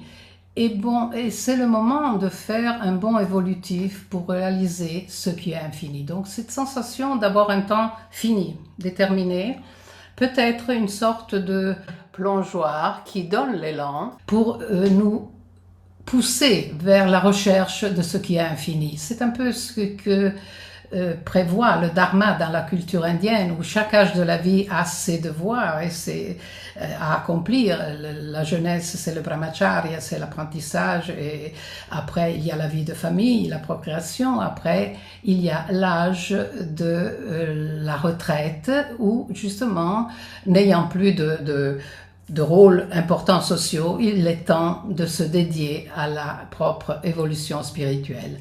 Dans nos cultures, nous n'avons plus tellement cette idée que l'âge, le troisième âge, l'âge de la fin de la vie, est l'âge où on pourrait se dédier d'une façon plus intense et plus concentrée sur ces passages. Donc, en conclusion, on peut dire que le yoga conduit l'être humain vers une meilleure santé, un meilleur bien-être physique et psychique, une meilleure intégration sociale aussi, surtout pour ceux qui ont justement une vie sociale réduite comme les personnes âgées, et qui portent définitivement au bien-être. Et jusqu'à cette sorte de bien-être final, si on cultive le chemin du yoga jusqu'au bout, ce bien-être final que les yogis appellent Ananda, c'est le bien-être illimité et sans cause. C'est le cadeau que le yoga peut offrir à la société moderne et à sa population âgée, défini dans de nombreuses cultures comme l'âge de l'or, l'âge de la sagesse, et c'est comme cela que devrait être le troisième âge aujourd'hui. Donc, avec le soutien de yoga, on peut dire que la vieillesse peut devenir une ressource personnelle, mais en même temps aussi une ressource sociale. Et je voudrais conclure avec les mots d'une personne âgée très sage, le pape François, qui, dans un message aux grands-parents, a dit « La première chose à faire pour les personnes âgées est de ne pas avoir peur. » Donc cette peur un peu souterraine ou parfois même très manifestée de la peur de la fin de la vie. Et de ne pas perdre la paix intérieure. Et c'est un peu ce que le yoga a comme but et comme projet. Et puis il précise d'autres choses et il conclut « Et l'autre chose à faire, c'est de transmettre l'espoir aux jeunes. » Alors pour transmettre l'espoir, les personnes âgées doivent avoir de l'espoir. elles doivent être capables de vivre leur vieillesse avec générosité. Parce que souvent, la personne âgée devient un petit peu égoïste. Elle est un peu repliée sur soi, elle a besoin d'attention, elle sent qu'elle a besoin d'attention, donc elle les prétend. Eh bien, apprendre à être généreux dans la vieillesse. Et c'est un peu comme un arbre en automne qui perd ses feuilles pour mieux laisser entrevoir le ciel. Et le yoga est un des moyens pour y parvenir. Merci de votre attention.